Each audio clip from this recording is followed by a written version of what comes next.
Ihya TV. Warahmatullahi wabarakatuh.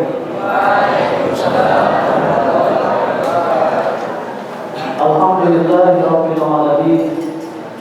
Wassalatu wassalamu ala asyrafil anbiya'i wal mursalin wa ala alihi wa ashabihi wa man tabi'ahum bi ihsanin ila yaumiddin. Asyhadu an la ilaha illallah wahdahu la syarika lah wa asyhadu anna Muhammadan abduhu wa rasuluh. Ma'asyiral muslimin wal muslimat, jemaah, para wali santri dan para santri yang semoga dirahmati Allah Subhanahu wa taala. Alhamdulillah, kembali kita bersyukur kepada Allah Subhanahu wa taala. Pada pagi hari ini Allah Subhanahu wa taala masih memberikan nikmat-Nya sehingga kita bisa berkumpul di masjid pada pesantren Ihya Sunnah ini dalam rangka belajar, menyimak bersama-sama apa yang disampaikan oleh Ustaz Abdul Abbas Al-Qadrawi nanti. Kemudian salawat dan salam semoga senantiasa tercurahkan kepada suri kepada kita yang Nabi Muhammad sallallahu alaihi wasallam. Jemaah yang semoga dirahmati Allah Subhanahu wa taala, sebelum kajian dimulai kami mengingatkan kepada seluruh jemaah dan khususnya bagi para santri untuk mempersiapkan alat tulisnya supaya bisa mencatat faedah-faedah yang beliau sampaikan. Dan insyaallah pada pagi hari ini beliau akan memberikan nasihat kepada kita semuanya, materi kepada kita semuanya tentang anak adalah karunia Allah terbesar dan amanah Allah terberat. Tanpa memperpanjang mukadimah, langsung saja kita simak dan kita dengar sama-sama materi dari Ustaz Abdul Abbas Al-Qadrawi hafizahullah taala. Falyatafadhal mashkura. Bismillahirrahmanirrahim. Innal hamdalillah nahmaduhu wa nasta'inuhu wa nastaghfiruh wa na'udzu billahi min shururi anfusina wa min sayyiati a'malina, may yahdihillahu fala mudilla lahu wa may yudlil fala hadiya lahu wa asyhadu an la ilaha illallah wahdahu la syarika lahu wa asyhadu anna Muhammadan abduhu wa rasuluh, amma ba'du. Sayyidah jemaah, ikhwani wa akhwati, a'azzani Allah wa iyyakum, sahabat-sahabatku, saudara-saudaraku. Alhamdulillah kita berkumpul di majlis ilmu ini. Kita dipertemukan oleh Allah Ta'ala di sebuah majlis yang sangat mulia dan utama, majlis untuk sama-sama kita mendalami agama kita. Karena kita semua dilahirkan dalam kondisi bodoh. Tidak ada di antara kita yang lahir sudah berilmu. Kita semuanya dilahirkan ke muka bumi dalam kondisi bodoh, tidak tahu apa-apa. Sebagaimana Allah Ta'ala berfirman, wallahu akhrajakum min butuni ummahatikum. Allah mengeluarkan kalian dari perut ibu kalian. La ta'lamuna syai'an, dalam kondisi kalian tidak tahu apa-apa. Faja'ala lakumus sam'a wal absara wal af'idata la'allakum tashkurun. Kemudian Allah menginstal dalam diri kalian as-sam'ah, pendengaran, wal absar, penglihatan, wal af'idata, dan akal, la'allakum tashkurun, supaya kalian bisa bersyukur kepada Allah Ta'ala. Sehingga sudah jemaah yang dirahmati Allah Ta'ala, kita semua itu bodoh. Kita semua itu bodoh. Tidak ada di antara kita yang lahir dalam kondisi berilmu. Maka menuntut ilmu kewajiban bagi kita. Menuntut ilmu sebuah kewajiban bagi kita, sebagaimana Rasulullah SAW beliau bersabda, "Thalabul ilmi fardhatun ala kulli muslim." Belajar hukumnya wajib atas setiap orang muslim.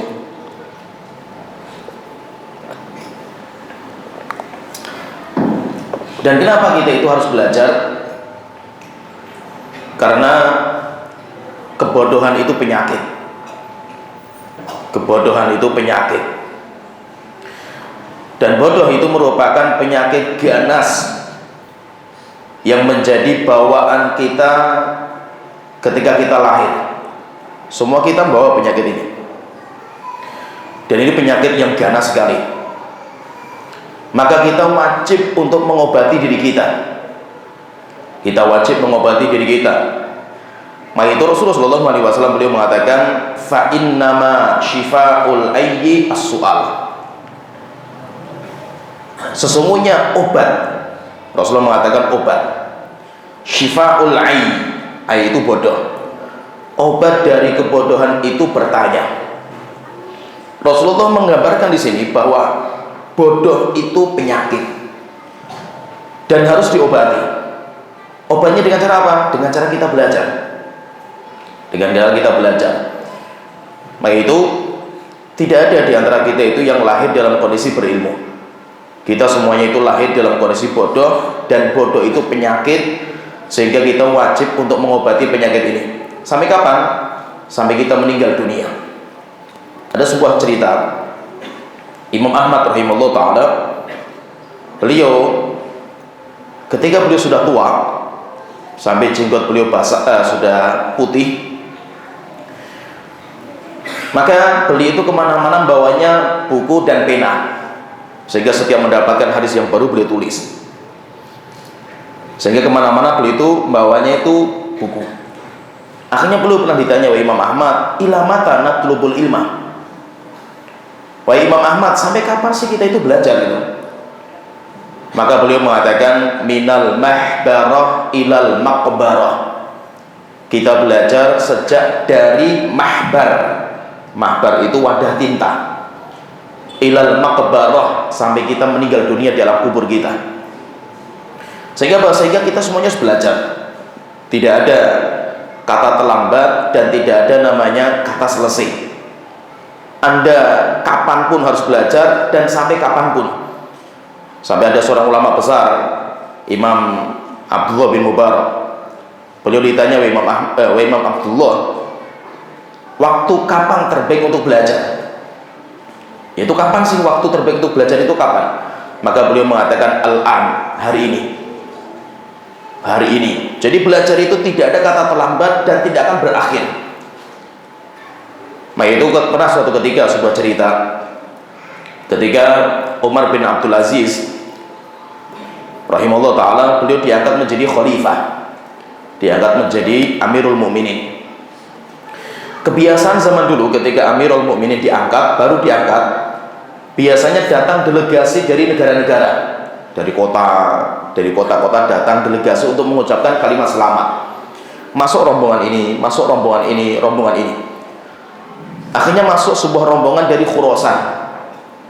Ada rombongan dari Khurasan datang untuk menyampaikan kata selamat kepada Umar bin Abdul Aziz.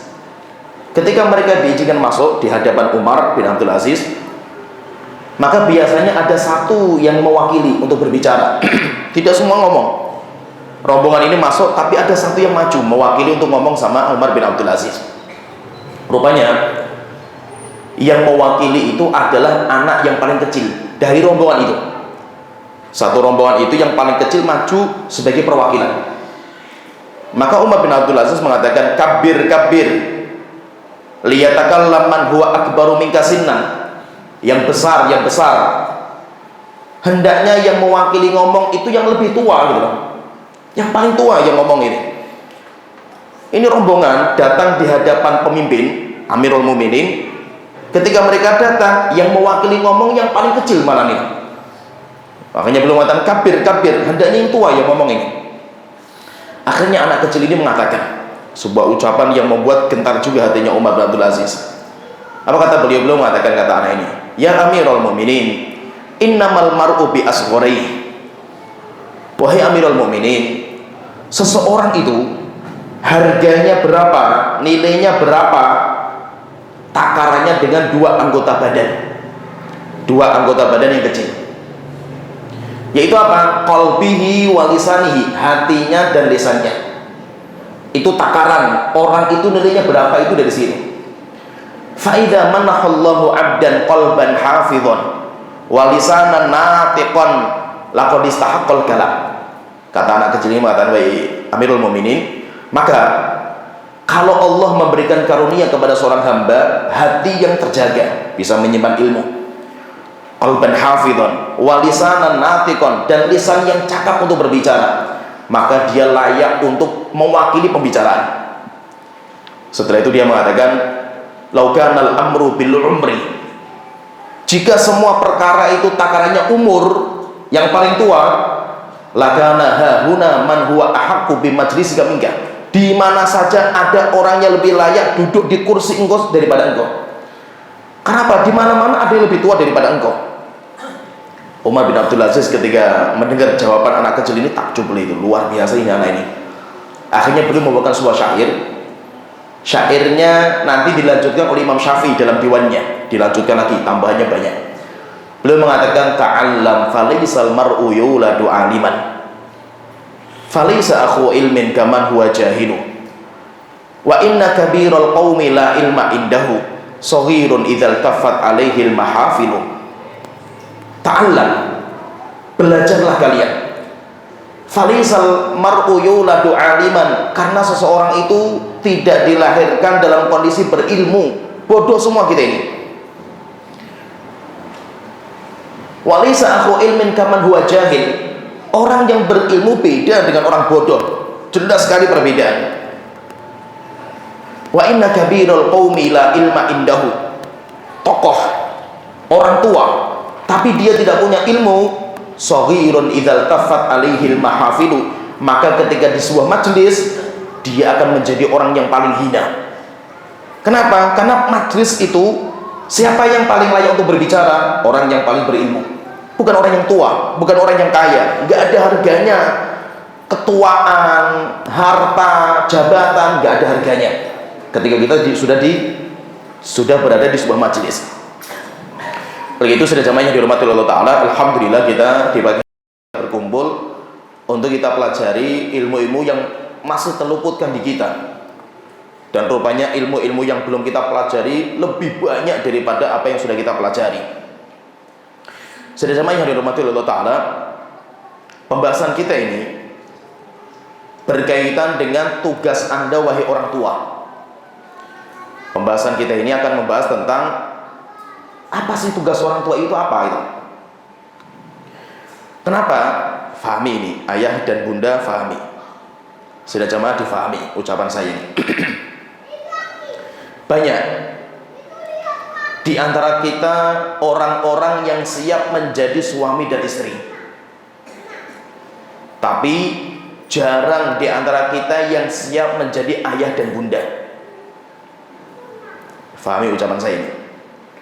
Kita siap untuk menjadi sosok suami dan istri, suami idaman, istri idaman, bisa. Tapi jarang sekali di antara kita yang mampu menjadi sosok ayah dan ibu bagi anaknya. Coba kita fahami kenyataan yang ada ini. Ini problematika dalam dunia pendidikan karena di sini. Kita kalau dulu mau menikah, ini yang jomblo-jomblo nggak paham antum ini, yang santri-santri nggak apa-apa lah, nggak usah terlalu dalam-dalam lah untuk memahami, nggak apa-apa lah. Yang bapak-bapak ini, yang ibu-ibu ini. Dulu sebelum menikah, ketika sudah mau nikah itu belajar konsep pernikahan. Pernikahan sesuai dengan sunnah Nabi dari A sampai Z, kupas semua itu. Tanya ustadz, ikut seminar, ikut daurah pernikahan, ikut biro jodoh lah, luar biasa lah itu. Sampai melotok lah masalah fikih pernikahan itu, melotok gitu. Tapi yang menjadi pertanyaan, kenapa ketika menikah dan dia itu sudah mulai mau punya anak, nggak ada di antara kita yang mau belajar konsep pendidikan anak itu kayak apa gitu.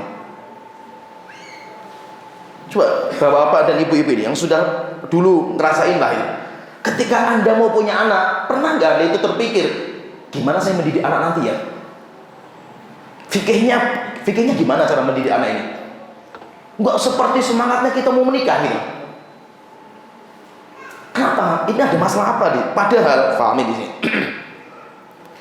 Jabatan Anda sekarang, ketika Anda menjadi ayah dan bunda, itu lebih berat daripada jabatan ketika Anda menjadi sosok suami dan istri. Coba kita itu ada 3 bintang. Kalau kita masuk dalam jenderal itu kita ada 3 bintang lah ya. Pertama, jomblo. Ya, kayak santri-santri inilah, jomblo. Dimana kita masih mikir diri sendiri. Kita nggak peduli dengan orang lain, kita mikir diri sendiri, enak. Setelah itu kita menikah. Ketika kita menikah, kita terpisah, kita terpecah menjadi 2. Sehingga kita nggak bisa mikir diri kita naik jabatan. Kita harus mikir istri kita. Seorang wanita mikir suaminya, sehingga apa? Mulai terpecahlah diri dia menjadi 2. Dia nggak bisa mikir sendiri, nggak bisa itu. Diri sendiri yang dipikirkan, nggak bisa. Dia punya tanggung jawab setelah itu. Setelah itu dia naik jabatan lagi, pangkat 3 nih jenderalnya ini. Dia bertanggung jawab untuk istrinya, untuk suaminya, dan untuk anak-anaknya. Ini tugas yang luar biasa, nggak main-main ini. Tapi sayangnya di antara kita itu jarang yang mau mempelajari fikih pendidikan anak. Fikih pernikahan ngelotok kita ini. Tapi kalau fikih pendidikan anak banyak kita nggak paham. Pertanyaan sekarang, kenapa? Kenapa ini menjadi pertanyaan? Kenapa fenomena ini terjadi gitu? Kita siap menjadi sosok suami terbaik bagi istri kita, sosok istri idaman bagi suami kita, tetapi kita nggak siap untuk menjadi ayah terbaik untuk anak kita dan menjadi sosok bunda terbaik untuk anak kita. Kenapa di sini? Ada masalah apa nih? Karena mindset pendidikan yang keliru. Mindset pendidikan itu bahaya. Itu yang merusak mindset pendidikan Indonesia itu di situ. Kalau saya perhatikan itu. Kenapa? Karena kita itu selama ini punya mindset mendidik itu tugasnya sekolah. Mendidik itu tugasnya pondok, tugasnya ustadzah. Sedangkan orang tua tugasnya menyiapkan sandang, pakan, pangan, mainan, kesehatan, selesai. Akhirnya anak dibawa ke sekolah, bawa ke pondok, pengennya pasrah bongkokan. Ustaz, kayak laundry lah istilahnya itu. Ini Ustaz, anak saya kayak gini, masalah, anak saya malas sholat, anak saya seperti ini, tak kasih uang, SPP, uang gedung, pokoknya pulang anak saya sudah jadi orang soleh. Seakan-akan tugas selesai, setelah itu selesai kan itu. Pasar berongkokan semua kepada sekolah dan kepada pondok pesantren. Maka mindset family di sini, mindset sekolah belajar itu adalah sekolah. Ini mindset yang keliru fatal. Belajar mondok, belajar itu adalah mondok, belajar itu adalah sekolah. Itu adalah kesalahan yang fatal. Anak kita itu akan belajar dalam 3 tempat. Anak kita itu akan mereka belajar dalam 3 tempat. Pertama, anak kita wajib belajar di rumah. Rumah Anda adalah sekolah pertama bagi anak Anda. Gurunya siapa? Anda gurunya. Gurunya Anda, berarti Anda itu guru pertama bagi anak Anda. Siapkan gitu. Karena pondasi awal itu di rumah. Jadikan rumah sebagai miniatur mini pendidikan bagi anak kita. Fahami ini apa istilah saya itu? Jadikan rumah Anda sebagai miniatur mini bagi pendidikan anak Anda. Persiapan itu di sini. Jadi anak kita itu akan belajarnya di mana? Di rumah. Yang kedua, anak kita belajarnya di sekolah atau di pondok pesantren lah itu. Yang ketiga, anak kita itu akan belajar antara rumah dan sekolah.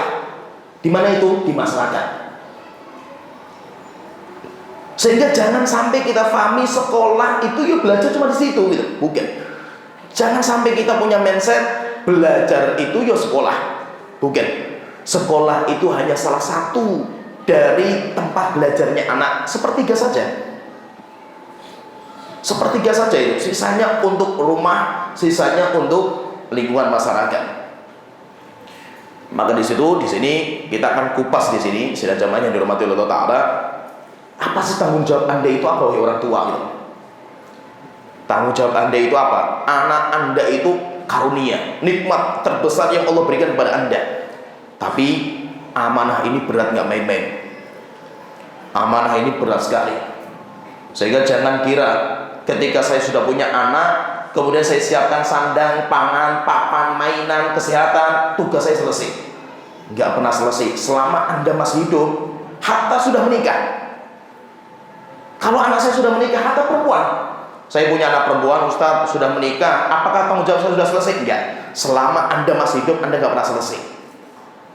Nabi Muhammad punya anak perempuan, Fatimah, menikah dengan Ali bin Abi Thalib, apakah selesai urusan? Enggak. Terus dipantau, dipantau sama Rasulullah SAW. Sehingga ayah dan bunda, di sini kita akan belajar tentang apa sih pendidikan itu apa gitu, dan tugas Anda itu apa. Sehingga kita ulang dari awal lagi supaya anak kita itu menjadi apa yang kita harapkan. Kita pengen anak kita itu menjadi seseorang yang kita doakan dalam doa kita, Rabbana hab lana min azwajina wa dzurriyyatina qurrata a'yun waj'alna lil muttaqina imama. Tuhanku, karuniakan kepada kami, istri kami dan anak-anak kami sebagai penyejuk mata kami. Itu kan sebuah buah, itu sebuah cita-cita yang mulia. Anak kami itu sebagai penyejuk mata. Tapi syaratnya apa? Waj'alna lil muttaqina imama. Jadikan kami sebagai imam. Tanpa kita menjadi imam gak bisa kita itu menjadikan anak kita, istri kita itu sebagai penyejuk mata kita. Jadi jemaah yang dirahmati Allah Ta'ala, tema pembahasan kita adalah anak adalah karunia Allah terbesar dan amanah Allah terberat. Anak adalah karunia Allah terbesar yang Allah berikan kepada seorang hamba.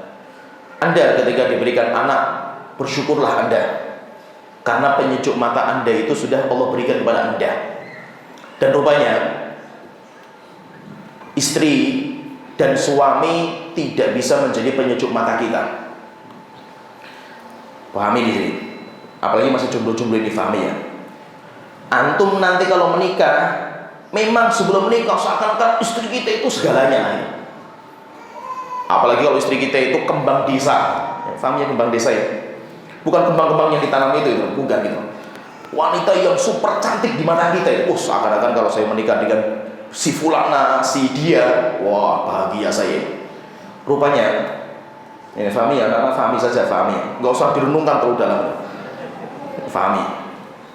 Rupanya, kecantikan istri, kegantengan suami, sebulan saja hilang. Ya, coba bapak-bapak yang sudah menikah rasakan. Nanti akan ada sampai tingkatan semua wanita di jalan itu lebih cantik daripada istri kita gitu. Sampai ada seorang ulama ditanya, Syekh, kenapa ya kok istri wanita di luar kok lebih cantik daripada istri saya gitu? Syekhnya ngomong, kambing saja kalau dikasih baju lebih cantik daripada istri kamu itu. Hilang, kecantikan istri itu hilang selesai. Sehingga kenapa kalau kita itu membaca ayat masalah yang sering dibacakan masalah pernikahan itu, wa min ayatihi an khalaqalakum min anfusikum azwajan litaskunu ilaiha wa ja'ala bainakum mawaddatan wa rahmah. Kenapa di sini itu ada namanya mawaddah dan rahmah? Karena untuk melangsungkan sebuah keluarga tidak bisa dengan cinta selamanya. Mawaddah itu cinta. Yang kedua rahmat, kasih sayang. Cinta akan pudar. Cinta itu akan pudar, selesai wis. Antum mencintai istri antum itu sudah selesai gitu. Seperti istri antum juga mencintai antum sebagai suami, selesai gitu. Apalagi sudah lihat film Korea, ya bubar wis itu. Suami Anda sudah gak ada rasanya lagi kan ya. Terus di pertanyaan keluarga kenapa? Warohmah, karena ada sayang. Kasih sayang, bukan cinta gitu. Maksudnya apa? Kita menikah itu bukan karena cinta saja gitu. Cinta itu nggak lama, hilang setelah itu karena ada wanita yang cantik lebih daripada istri kita itu. Tetapi rahmat itulah yang membuat kita itu pertahankan keluarga kita. Maka itu fahami ya. Yang akan membuat hati kita pelipur lara sebagai penyejuk mata bukan istri kita, bukan suami kita, tetapi anak-anak kita. Anak-anak kita itulah yang menjadi pelipur lara. Oleh karena itu Nabi Ibrahim alaihissalam, Nabi Ibrahim itu beliau menikah dengan seorang wanita. Beliau itu punya istri satu, namanya Sarah. Nanti beliau juga punya budak satu, namanya Hajar. Hajar itu budak, bukan istri. Sarah ini wanita yang sangat cantik. Sarah itu cantik sekali. Saking cantiknya itu, suatu ketika Nabi Ibrahim itu bersama Sarah berjalan ke Mesir.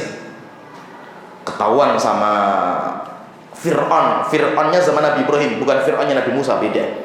Fir'aun itu hanya gelar. Fir'aun itu tergila-gila dengan kecantikan Sarah. Sampai akhirnya Sarah ditangkap gitu. Kemudian setelah itu Ibrahim yang laki-laki yang menyingiri tanya, siapa ini? Siapa wanita ini? Maka Nabi Ibrahim karena takut, beliau mengatakan hadhi ukhti, ini saudariku. Nabi Ibrahim gak berani mengatakan ini istriku. Akhirnya Nabi Ibrahim dilepas, Sarahnya diambil sama Fir'aun, bawa ke istana. Sampai dimasukkan kamar, mau diperkosa sama Fir'aun. Fir'aun sudah telanjang. Ketika mau perkosa, Sarah berdoa. Akhirnya Fir'aun terikat, nggak bisa gerak. Setelah itu minta dilepaskan. Akhirnya berdoa lepas, mau diperkosa lagi sampai 3 kali. Setelah itu Fir'aun ketakutan dengan wanita ini. Akhirnya dibebaskan, kemudian diberikan hadiah budak perempuan. Namanya siapa? Namanya Hajar. Hajar itu budak perempuan, hadiah Fir'aun kepada Sarah.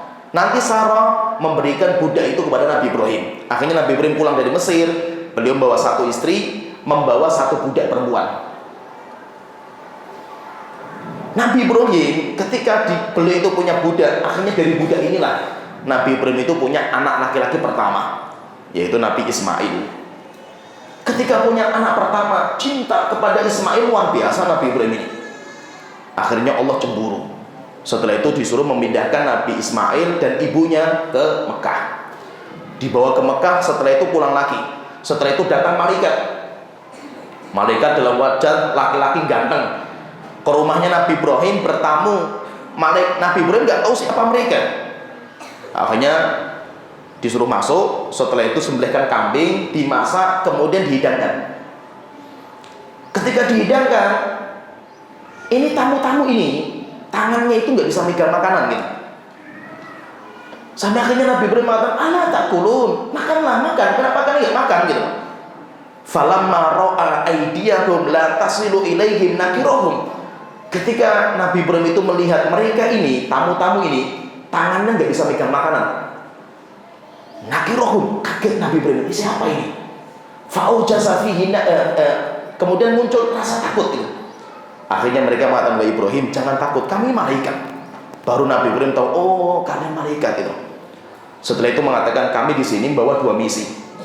Yang pertama mengabarkan kalau kamu itu akan punya anak laki-laki. Istrinya kaget. Sarah sedang masak di belakang, dibuka tabirnya. Setelah itu bertanya, "A'alidu wa ana ajuzun wa hadza ba'li syaikha." Malaikat, apakah bisa saya hamil? Saya punya anak, saya sudah tua renta seperti ini. Maka malaikat mengatakan, "Atak jadi Nabi amrillah." Enggak usah terheran-heran dengan putusan Allah Ta'ala. Setelah itu Nabi Ibrahim punya anak laki-laki yang kedua dari istrinya ini. Namanya siapa? Namanya Ishak. Pertanyaan lagi, jaraknya berapa tahun? Santri-santri, antara Nabi Ismail dan Nabi Ishak. Nabi Ismail anak pertama, Ishak anak kedua. Berapa tahun jaraknya? 13 tahun. Jaraknya 13 tahun. Nah, Nabi Ibrahim ketika punya 2 anak ini, apa kata Nabi Ibrahim? Setelah punya 2 anak ini, Nabi Ibrahim mengatakan dalam doanya, "Alhamdulillahilladzi wahaba li 'alal kibari Ismail wa Ishaq."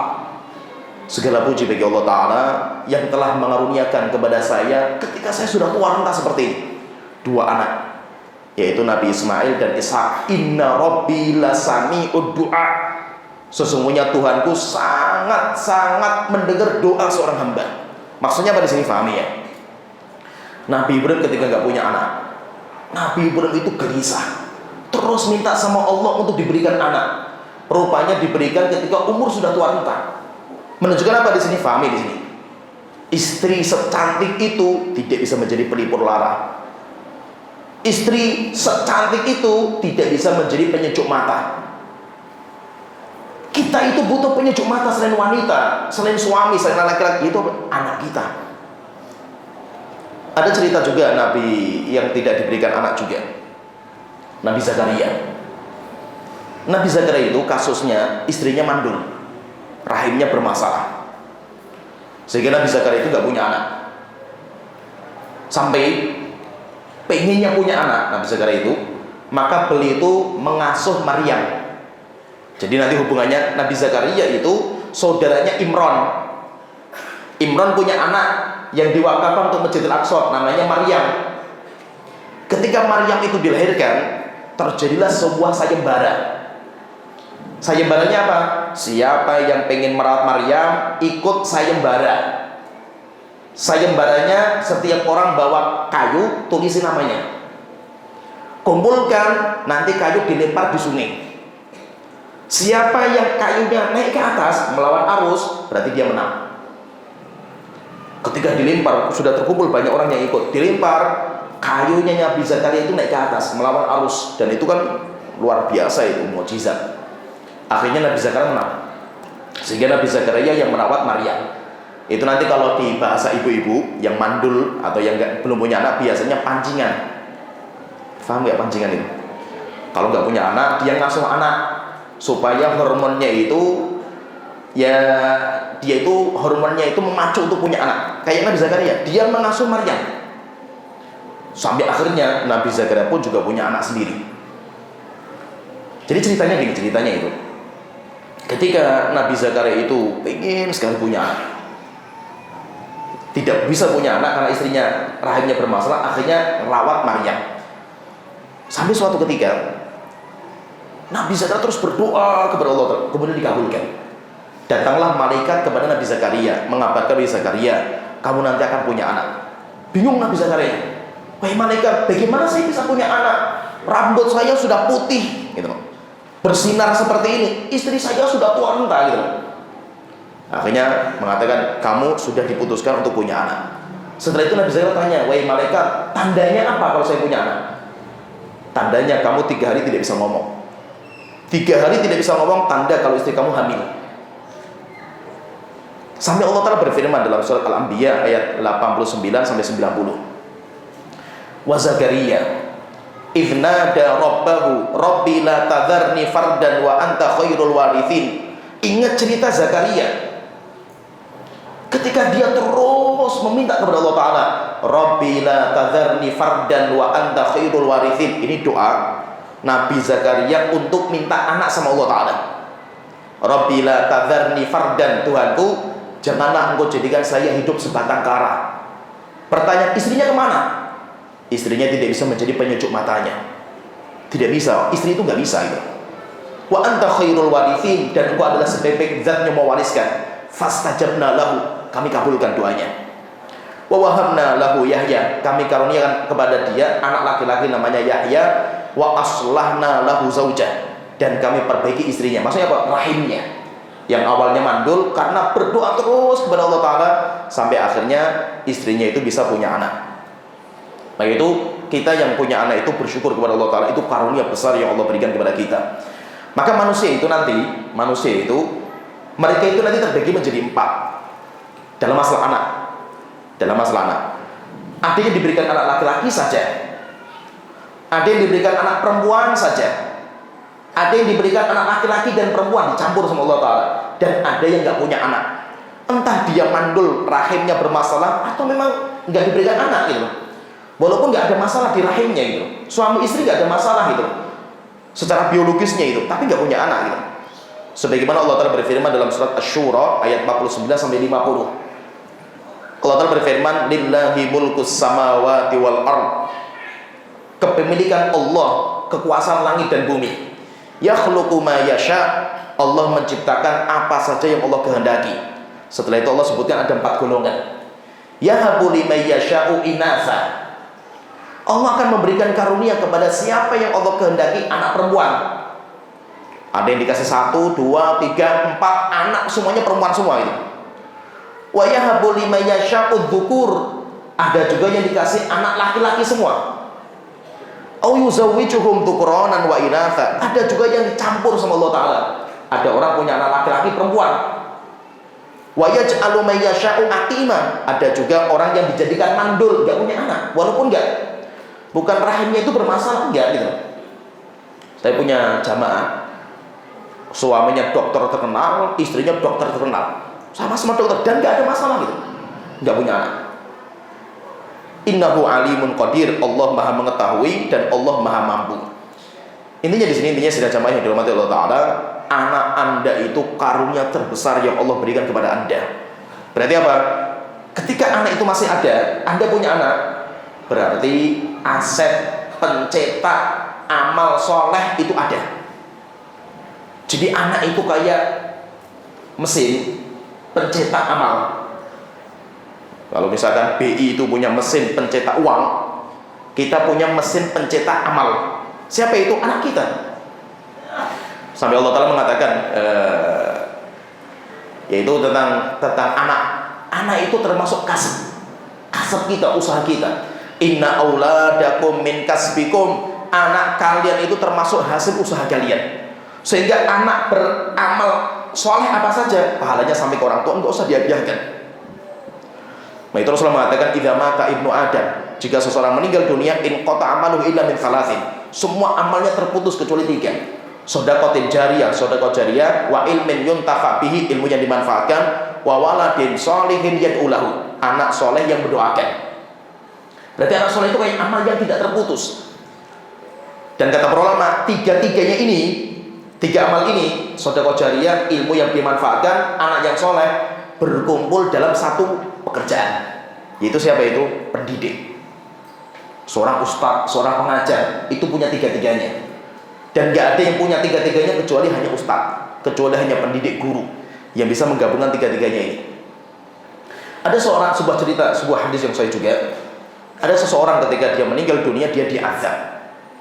Setelah itu tiba-tiba dibebaskan azabnya, dinaikkan derajatnya. Akhirnya dia bertanya sama malaikat, wahai malaikat, dari mana saya mendapatkan derajat setinggi ini?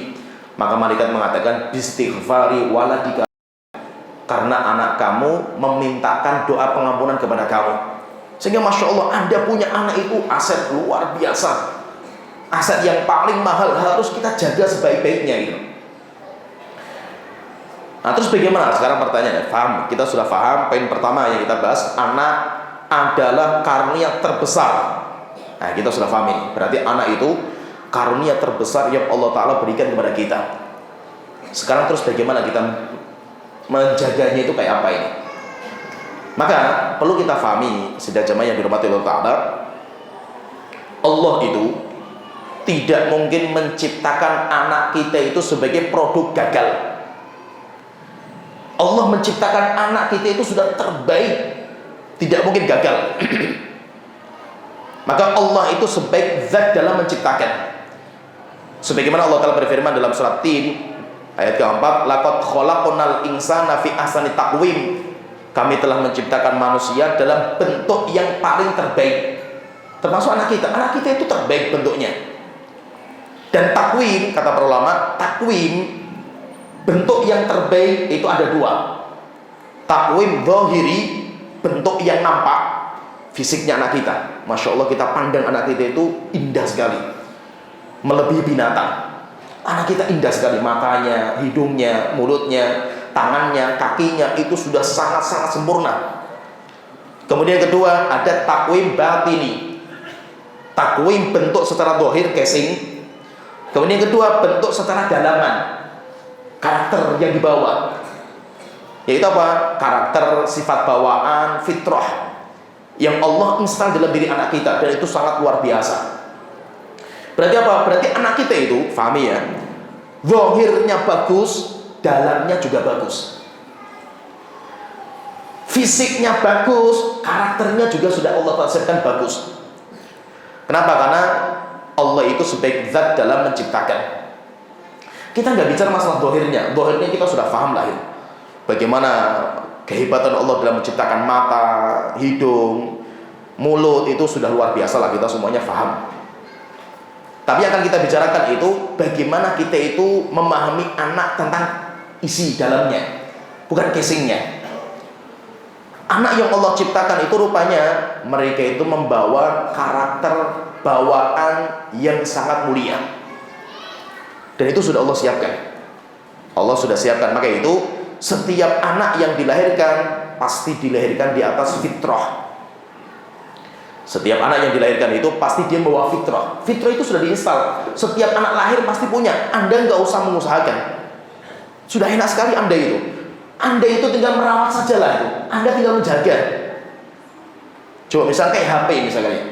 Anda dikasih HP. HP ini bentuknya, casingnya sudah bagus. Isinya, fiturnya sudah lengkap. Anda nggak usah bikin-bikin lagi itu. Sudah Anda tinggal memanfaatkan saja gitu. Itu tugas Anda itu menjaga supaya HP itu casingnya nggak pecah, nggak jatuh, dalamannya juga nggak kena virus. Itu saja yang Anda jaga. Anak Anda lebih top daripada HP gitu. Casingnya sangat indah, isi dalamannya juga fiturnya luar biasa anak Anda itu. Tinggal Anda itu menjaga, merawat, memanfaatkan. Niscaya kok anak kita itu luar biasa, anak kita ini. Anak kita super top. Mereka itu tinggal bagaimana Anda sebagai orang tua itu hadir dalam pendidikan. Coba kita perhatikan di beberapa ayat, demikian juga hadis. Allah Ta'ala, demikian juga Rasulullah SAW menggambarkan manusia itu, anak dilahirkan semuanya di atas fitrah. Sehingga anak itu lahir itu sudah fitrah mereka ini. Fitur dalamnya itu sudah lengkap gitu loh. Fitur dalamnya itu lengkap, bukan hanya zahirnya saja gitu loh. Fitur dalamnya itu sudah luar biasa anak kita ini. Allah Ta'ala berfirman dalam surat Ar-Rum ayat 30. Fa'akim wajhaka lid-dini hanifa. Tegakkan wajahmu kepada agama yang lurus. Fitratullahi allati fataran nasa 'alaiha. Itulah fitrah yang Allah fitrahkan kepada semua manusia.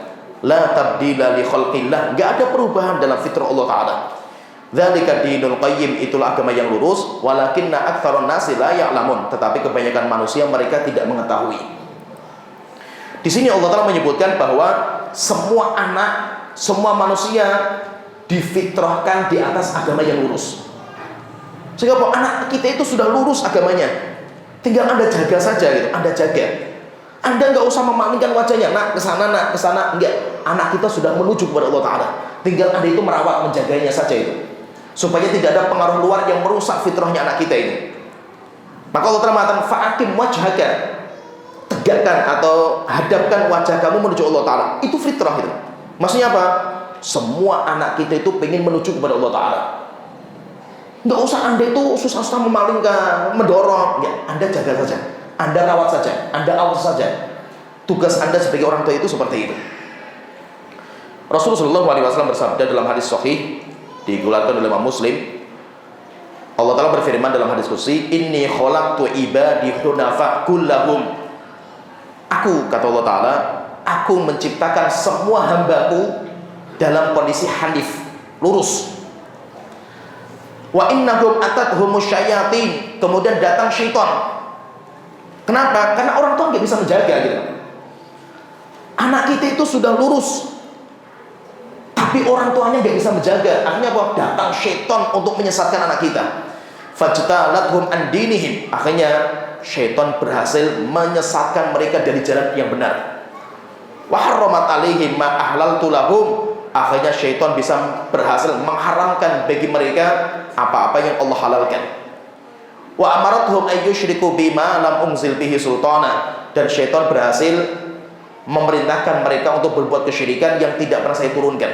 Kenapa? Karena orang tua nggak bisa menjaga HP ini dari virus. Orang tua nggak bisa menjaga anak itu dari virus-virus luar. Akhirnya apa? Anak itu rusak karena virus dari luar.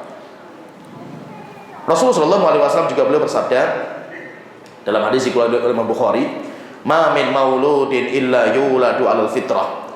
Tidak ada anak yang dilahirkan kecuali dilahirkan di atas fitrah. Fa abawahu yuhawidanihi. Orang tuanya lah yang merubah anak itu menjadi Yahudi, au yunassiranihi atau Nasrani, au yumajjisanihi atau merubah menjadi Majusi. Coba perhatikan, saudara jamaah yang dimati Allah Ta'ala, perhatikan. Rasulullah mengatakan semua anak dilahirkan di atas fitrah. Kalau ini fitrah dijaga, maka sampai dewasa pun fitrahnya masih ada. Tapi rupanya fitrah itu dirubah. Siapa yang merubah? Yang pertama kali merubah orang tuanya. Maka Rasulullah mengatakan orang tua yang merubah fitrah itu menjadi Yahudi, Nasrani, dan Majusi. Pertanyaan sekarang, terus fitrah itu apa? Fitrah itu apa? Maka kita katakan fitrah itu Islam. Berarti anak kita itu lahir, dia sudah muslim. Nggak usah Anda Islamkan dia itu sudah muslim. Sehingga anak yang dia hidup di lingkungan keluarga Islam, ketika nanti balik nggak harus syahadat, karena dia sudah muslim. Bahkan anak itu kalau meninggal dunia, misalkan ada seorang anak, dia belum balik meninggal dunia, kemana anak itu nanti di hari kiamat? Dia masuk surga, karena dia itu muslim. Nabi Ibrahim pernah ketika Nabi Muhammad itu ketika mimpi, dalam perjalanan mimpi itu Rasulullah itu melihat di surga depannya itu ada orang yang sangat tinggi sekali. Sampai Rasulullah mengatakan, saya sampai tidak bisa melihat kepalanya saking tingginya itu. Setelah itu orang yang tinggi ini sekelilingnya itu anak-anak kecil yang banyak sekali bermain. Akhirnya Rasulullah tanya sama malaikat Jibril, "Wahai Jibril, man hadza? Siapa orang yang tinggi ini?" Maka Jibril mengatakan, "Itu Ibrahim." Terus bertanya, "Terus siapa ini anak-anak kecil yang banyak ini?" Maka Jibril mengatakan, "Itu adalah anak-anak yang meninggal dunia sebelum balik."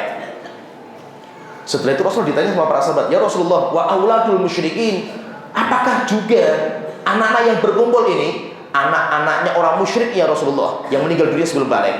Maka Rasulullah mengatakan, "Iya, wa auladul musyrikin, anak-anak orang musyrik juga berkumpul di situ."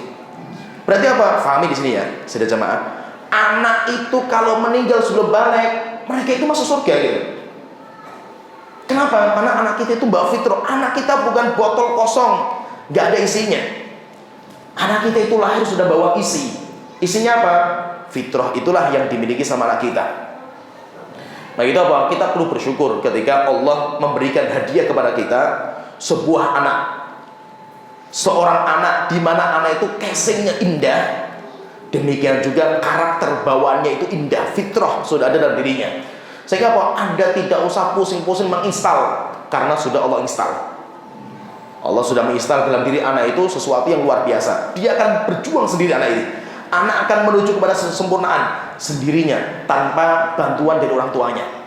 Tinggal orang tuanya itu memantau, orang tua itu menjaga. Kalau ada hama penyakit yang masuk, diobati. Kalau seandainya orang tua itu bisa merawat, bisa menjaga fitrahnya anak, niscaya anak kita itu menjadi orang yang hebat-hebat. Tapi kebanyakan orang tua karena nggak paham pendidikan, ya saya ucapkan ya, karena bodohnya orang tua terhadap konsep pendidikan, akhirnya orang tua itu pengen baik, malah orang tua itu merusak fitrahnya anak. Sehingga pahami di sini ya, orang yang nanti menjadi terdakwa pertama kali di hari kiamat itu orang tuanya. Orang tua terkadang, "Ustaz, kan saya niatnya baik gitu." Maka kita katakan, kam min muridin lil khairi lam yusibah. Betapa banyak orang-orang yang pengen berbuat baik tapi nggak mendapatkan. Kenapa? Caranya keliru. Maka kalau Anda itu pengen membuat baik untuk anak, mendidik anak, belajar cara mendidik itu bagaimana gitu. Jangan sampai ini kebanyakan kasus seperti ini. Jangan sampai pendidikan yang sudah kita rasakan kita terapkan untuk anak kita. Contohnya misalkan ini. Dulu bapak saya mendidik saya seperti ini. Yo, saya akan didik anak juga seperti itu. Pertanyaan, apakah bapak Anda didik Anda itu benar? Ini yang pertama. Benar nggak bapak Anda itu mendidik Anda itu? Yang kedua, Apakah Anda itu produk yang sudah berhasil? Maka coba kita lihat diri kita itu. Saya misalkan ya, dulu bapak saya mendidik saya dengan sebuah sistem pendidikan. Guru sekolah saya mendidik saya dengan sebuah sistem pendidikan. Kita harus membuka diri. Pertanyaan, bapak saya, guru saya, ngajari saya itu sudah benar atau belum? Kan? Ini yang pertama. Yang kedua, saya ini termasuk yang berhasil atau tidak? Gitu. Kita coba renungkan gitu. Kita renungkan, jangan sampai kesalahan kita juga terapkan untuk anak kita. Maka jangan sampai sistem pendidikan yang sudah berjalan langsung kita adopsi, langsung kita copy paste, kita nggak pernah belajar benar atau tidak. Nah itu kita harus jujur sebagai orang tua, Fahmi sebagai orang tua, mari kita evaluasi diri. Apakah Anda itu sudah merasa puas dengan pendidikan selama ini Anda rasakan? Kalau rupanya, saya nggak puas Ustaz itu, saya sudah tua belum dapat apa-apa ini. Sekarang gini, namanya orang puas itu, sudah berapa karya yang Anda buahkan? Anda sekarang umur berapa? Umurnya sudah 40 tahun Ustaz. Hafal Quran berapa? Karya apa yang sudah Anda perjuangkan untuk Islam itu? Belum ada apa-apa Ustaz. Berarti Anda produk gagal. Ya paham ya? Ini maaf loh, saya bahasanya kasar nih. Saya bahasanya kasar sekali. Berarti Anda itu termasuk produk gagal pendidikan selama ini. Kenapa? Karena para sahabat, ulama-ulama salaf, mereka orang balik 14 tahun, 15 tahun, mereka sudah punya mimpi-mimpi besar untuk Islam. Di mana Anda nggak bisa seperti itu berarti gagal kita ini. Maka ketika kita gagal, jangan sampai anak kita gagal. Terus bagaimana caranya? Bukan modal semangat 45 sehingga saya kenal sunnah langsung anak saya tak pondokkan misalnya. Nggak seperti itu juga caranya itu. Caranya bagaimana? Ayo kita renungkan, kita pelajari sistem pendidikan. Supaya apa? Kita mendidik anak itu benar. Kenapa? Karena jadi kaidahnya itu bukan lebih cepat lebih baik, bukan. Tapi kaidahnya itu lebih tepat lebih baik. Semakin kita mendidiknya tepat, maka semakin baik hasilnya daripada semakin cepat. Nah itu intinya di sini sidang jamaah yang dirahmati Allah Ta'ala. Anak Anda itu karunia terbesar yang Allah berikan kepada Anda. Anak Anda itu casingnya indah. Kemudian yang kedua, anak Anda itu punya karakter bawaan yang luar biasa, fitrah. Terus apa tugas Anda? Tugas Anda menjaga supaya fitrah ini nggak rusak. Demikian juga jangan sampai Anda malah menjadi orang yang merusak fitrahnya anak kita sendiri gitu. Kenapa? Ketidaktahuan kita atau terlalu semangat 45. Karena semangat saja nggak punya ilmu, sampai akhirnya malah kita itu merusak fitrahnya anak kita. Sudah jamaah yang dirahmati Allah Ta'ala, Imam Al-Qayyim rahimahullah Ta'ala, beliau berkata, coba pahami ya, ini juga sebagai tamparan kita lah sebagai orang tua. Beliau mengatakan di kitab Tuhfatul Maudud, nanti silakan dibaca kitab itu. Beliau mengatakan gini, orang tua akan diminta pertanggungjawaban oleh Allah tentang pendidikan kepada anak, dan anak juga akan diminta pertanggungjawaban untuk bakti kepada orang tua. Fahami ini, fahami istilahnya, maksudnya ini sebagai tamparan kita lah sebagai orang tua. Ini ada dua sisi, orang tua, anak. Orang tua wajib mendidik anak, anak wajib bakti sama orang tua. Ini semuanya dituntut sama Allah loh. Anda sebagai orang tua dituntut untuk mendidik anak. Anda wahai anak-anak dituntut untuk bakti sama orang tua. Semuanya dituntut gitu. Pertanyaan, siapa pertama kali yang diminta pertanggungjawaban oleh Allah Ta'ala? Apakah anak pertama kali diminta pertanggungjawaban tentang baktinya sama orang tua? Atau orang tua diminta pertanggungjawaban tentang pendidikan anaknya? Kata Imam Al-Qayyim, pertama kali yang diminta pertanggungjawaban itu orang tuanya. Bagaimana dia mendidik anaknya, bukan anaknya bakti kepada orang tua. Dan kebanyakan rusaknya anak karena orang tuanya, sehingga anak tidak bisa bakti sama orang tua itu. Kenapa? Karena orang tua yang merusak itu, karena orang tuanya. Nah itu, wahai orang tua, ayah dan ibu, ayo kita bersama-sama kita perbaiki konsep pendidikan kita. Nggak ada kata terlambat, tidak ada kata terlambat. Mumpung kita masih punya anak, jadikan anak kita itu menjadi penyejuk mata kita. Maka kita harus belajar bagaimana sistem pendidikan yang benar dan tepat, sehingga nanti ketika kita mendidik anak kita itu kita bisa mendidik dengan cara yang pas. Ya, kita lanjutkan lagi, ayo kita mulai lagi, kita semangat lagi. Ini waktunya tinggal 20 menit ini materi ini. Ayo semangat, konsentrasi, fokus. Tadi kita sebutkan bahwa kebanyakan rusaknya anak itu karena kenakalan orang tua. Kenakalan orang tua. Maka ini sekarang anak-anak tabila ini.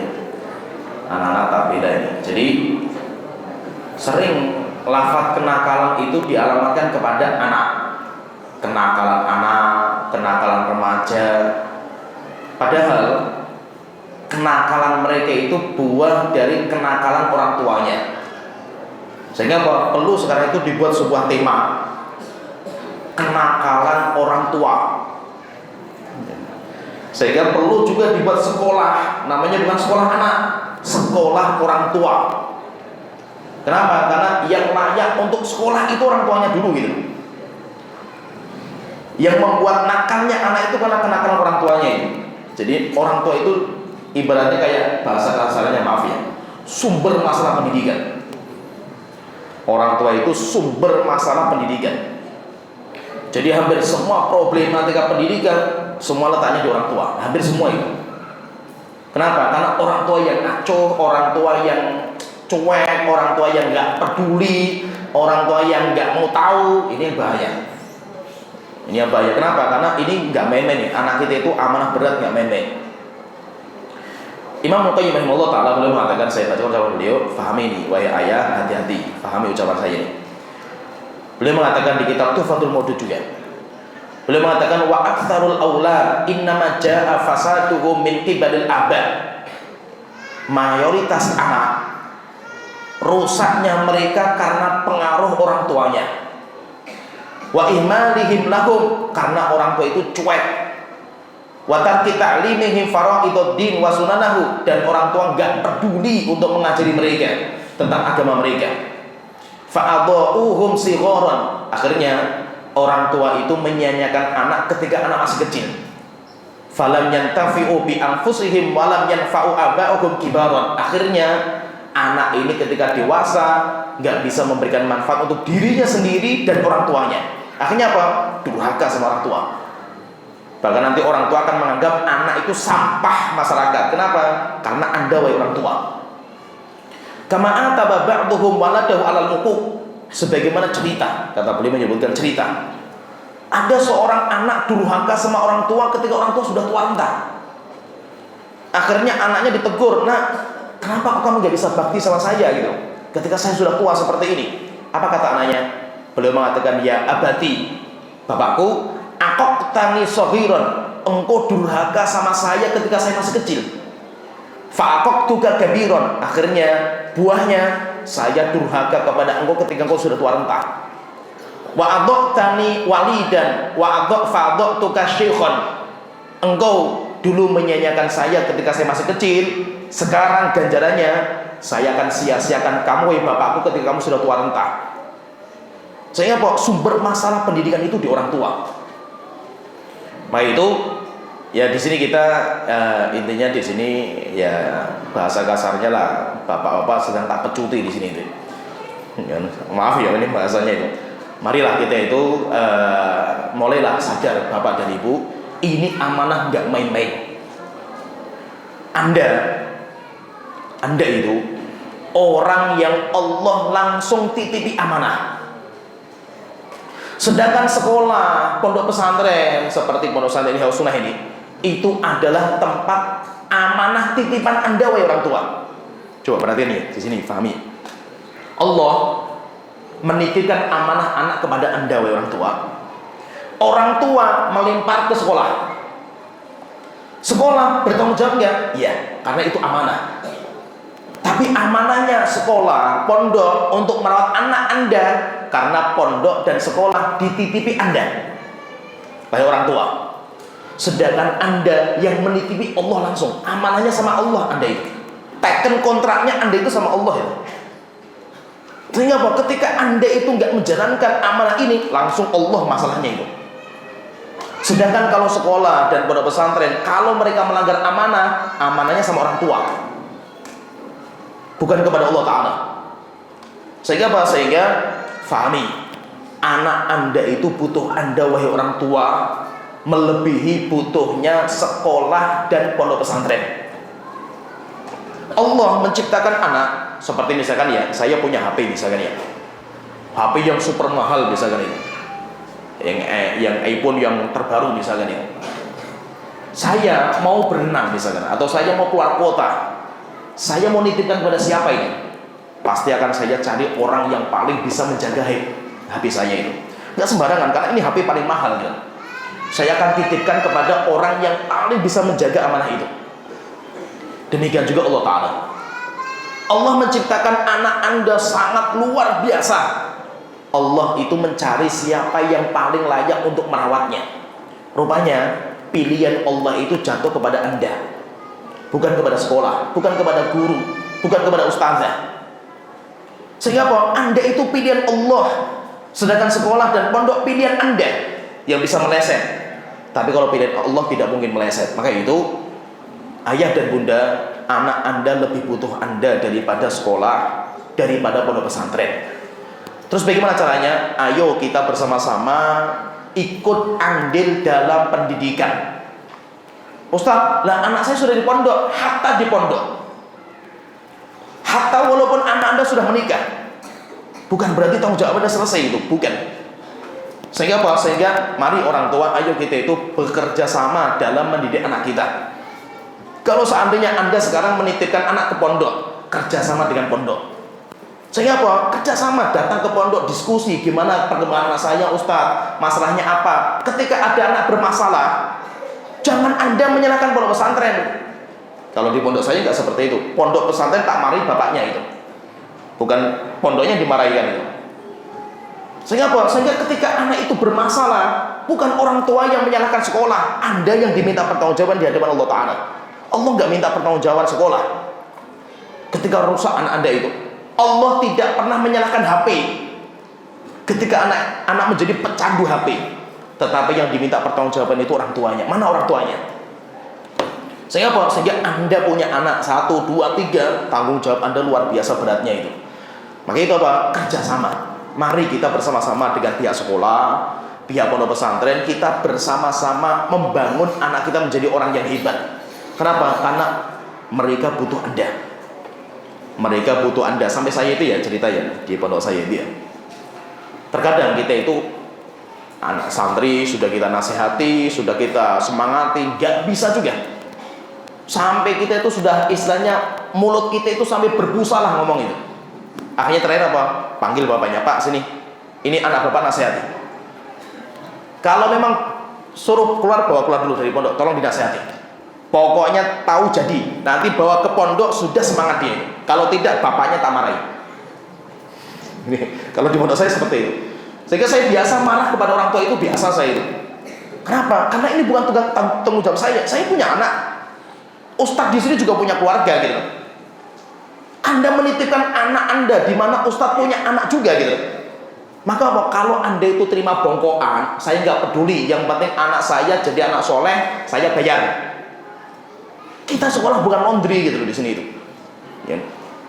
Ketika anak itu berhasil, oh orang tuanya mantap pendidikannya itu.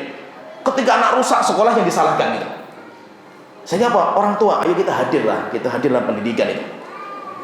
Terus bagaimana sih konsep pendidikan ini? Ada 5 perkara yang ingin saya sampaikan di sini. Mudah-mudahan waktunya cukup secara ringkas. Yang pertama, poin pertama, fahami ini ayah dan bunda fahami. Ayah adalah kepala sekolah dan ibu adalah guru di rumahnya. Jadi tadi saya sebutkan di awal ya, rumah itu harus menjadi miniatur mini pendidikan anak. Dan anak tidak bisa dilepaskan dari orang tua selama masa pendidikan. Kalau orang tua nggak ada, cari pengganti. Coba kita lihat ya, Nabi kita Muhammad SAW. Beliau lahir dalam kondisi bapaknya sudah meninggal. Apakah Apakah beliau kosong dari bapak? Enggak. Beliau digantikan dengan Halimah Sa'diyah bersama suaminya. Sosok ayah dan bunda hadir. Ketika umur 4 tahun, dibedah dadanya Rasulullah SAW. Akhirnya Rasul dipulangkan sama Halimah. Dirawat sama ibunya Aminah bersama dengan kakeknya Abdul Muthalib. Hadir 2 orang. Ketika itu umur 6 tahun, Aminah ibunya meninggal dunia. Diasuh sama Abdul Muthalib dan istrinya. Sampai akhirnya umur 8 tahun Abdul Muthalib meninggal dunia, diganti dengan Abu Thalib dan istrinya. Siapa? Sosok ayah dan bunda itu tidak pernah lepas dari dunia anak. Maka itu apa? Wahai ayah dan bunda, anak Anda itu butuh Anda. Pertanyaan sekarang, terus gimana Ustaz? Saya dengan istri saya dengan suami mendidik anak di rumah itu kayak apa gitu?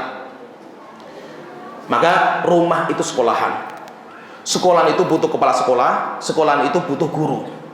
Maka Anda wahai orang tua, bapak, Anda itu sebagai kepala sekolahnya. Sedangkan istri itu sebagai gurunya. Berarti apa? Ini sekolah. Siapa yang punya kurikulum, siapa yang punya misi? Bapak. Maka setelah ini nanti ibu-ibu ya, coba ibu-ibu ya. Setelah pengajian ini panggil bapaknya. Di rumah, di sidang bapaknya itu. Pak, kurikulumnya mana?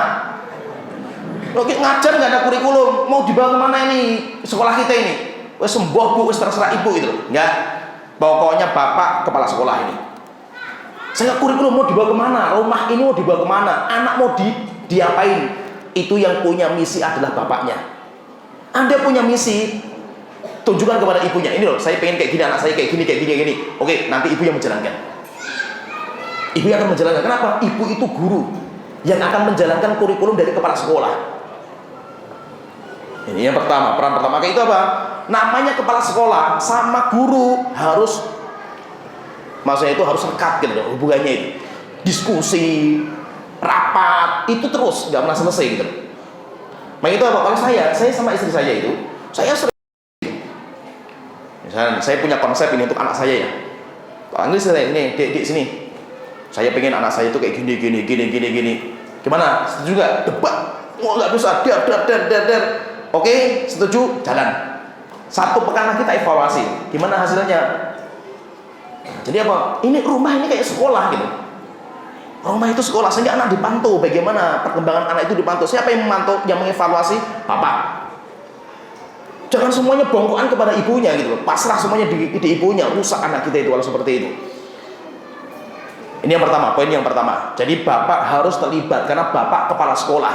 Jika rusak sekolah ini, anak rusak, bapak yang menjadi masalah. Bapaknya, karena kepala sekolah yang akan jadi dipertentangkan itu kepala sekolahnya. Poin yang kedua, ayah dibutuhkan kualitas waktu dan ibu adalah kuantitas waktu. Sekarang waktu membersamai anak. Kayak sekolah modelnya itu, kayak sekolah. Kepala sekolah yang dibutuhkan itu adalah kualitas waktu.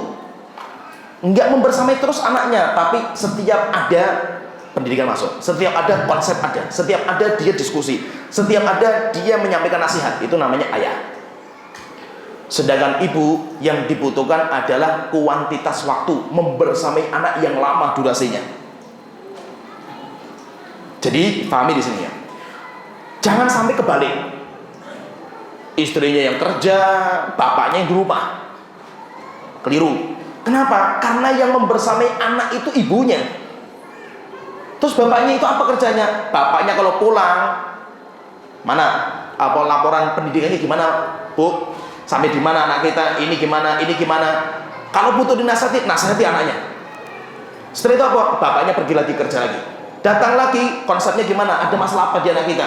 Perlu nasihat apa? Perlu apa lagi? Evaluasi apa lagi? Bapaknya pergi lagi. Itu namanya bapak. Itu namanya sang bapak. Dan yang menjadi problem di Indonesia, sampai ada survei di Indonesia itu ya. Nggak tahu, lupa saya itu. Surveinya siapa yang ngadakan itu. Jadi di Indonesia itu dari hasil survei Indonesia itu adalah negeri ibu tanpa ayah.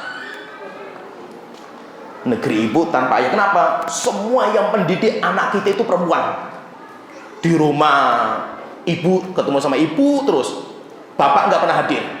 Di sekolah TK PAUD ketemunya sama ustazah, nanti ke TK ketemu ustazah lagi, SD ketemunya ustazah lagi. Akhirnya kok mentalnya anak kita itu mental perempuan, mudah dijajah.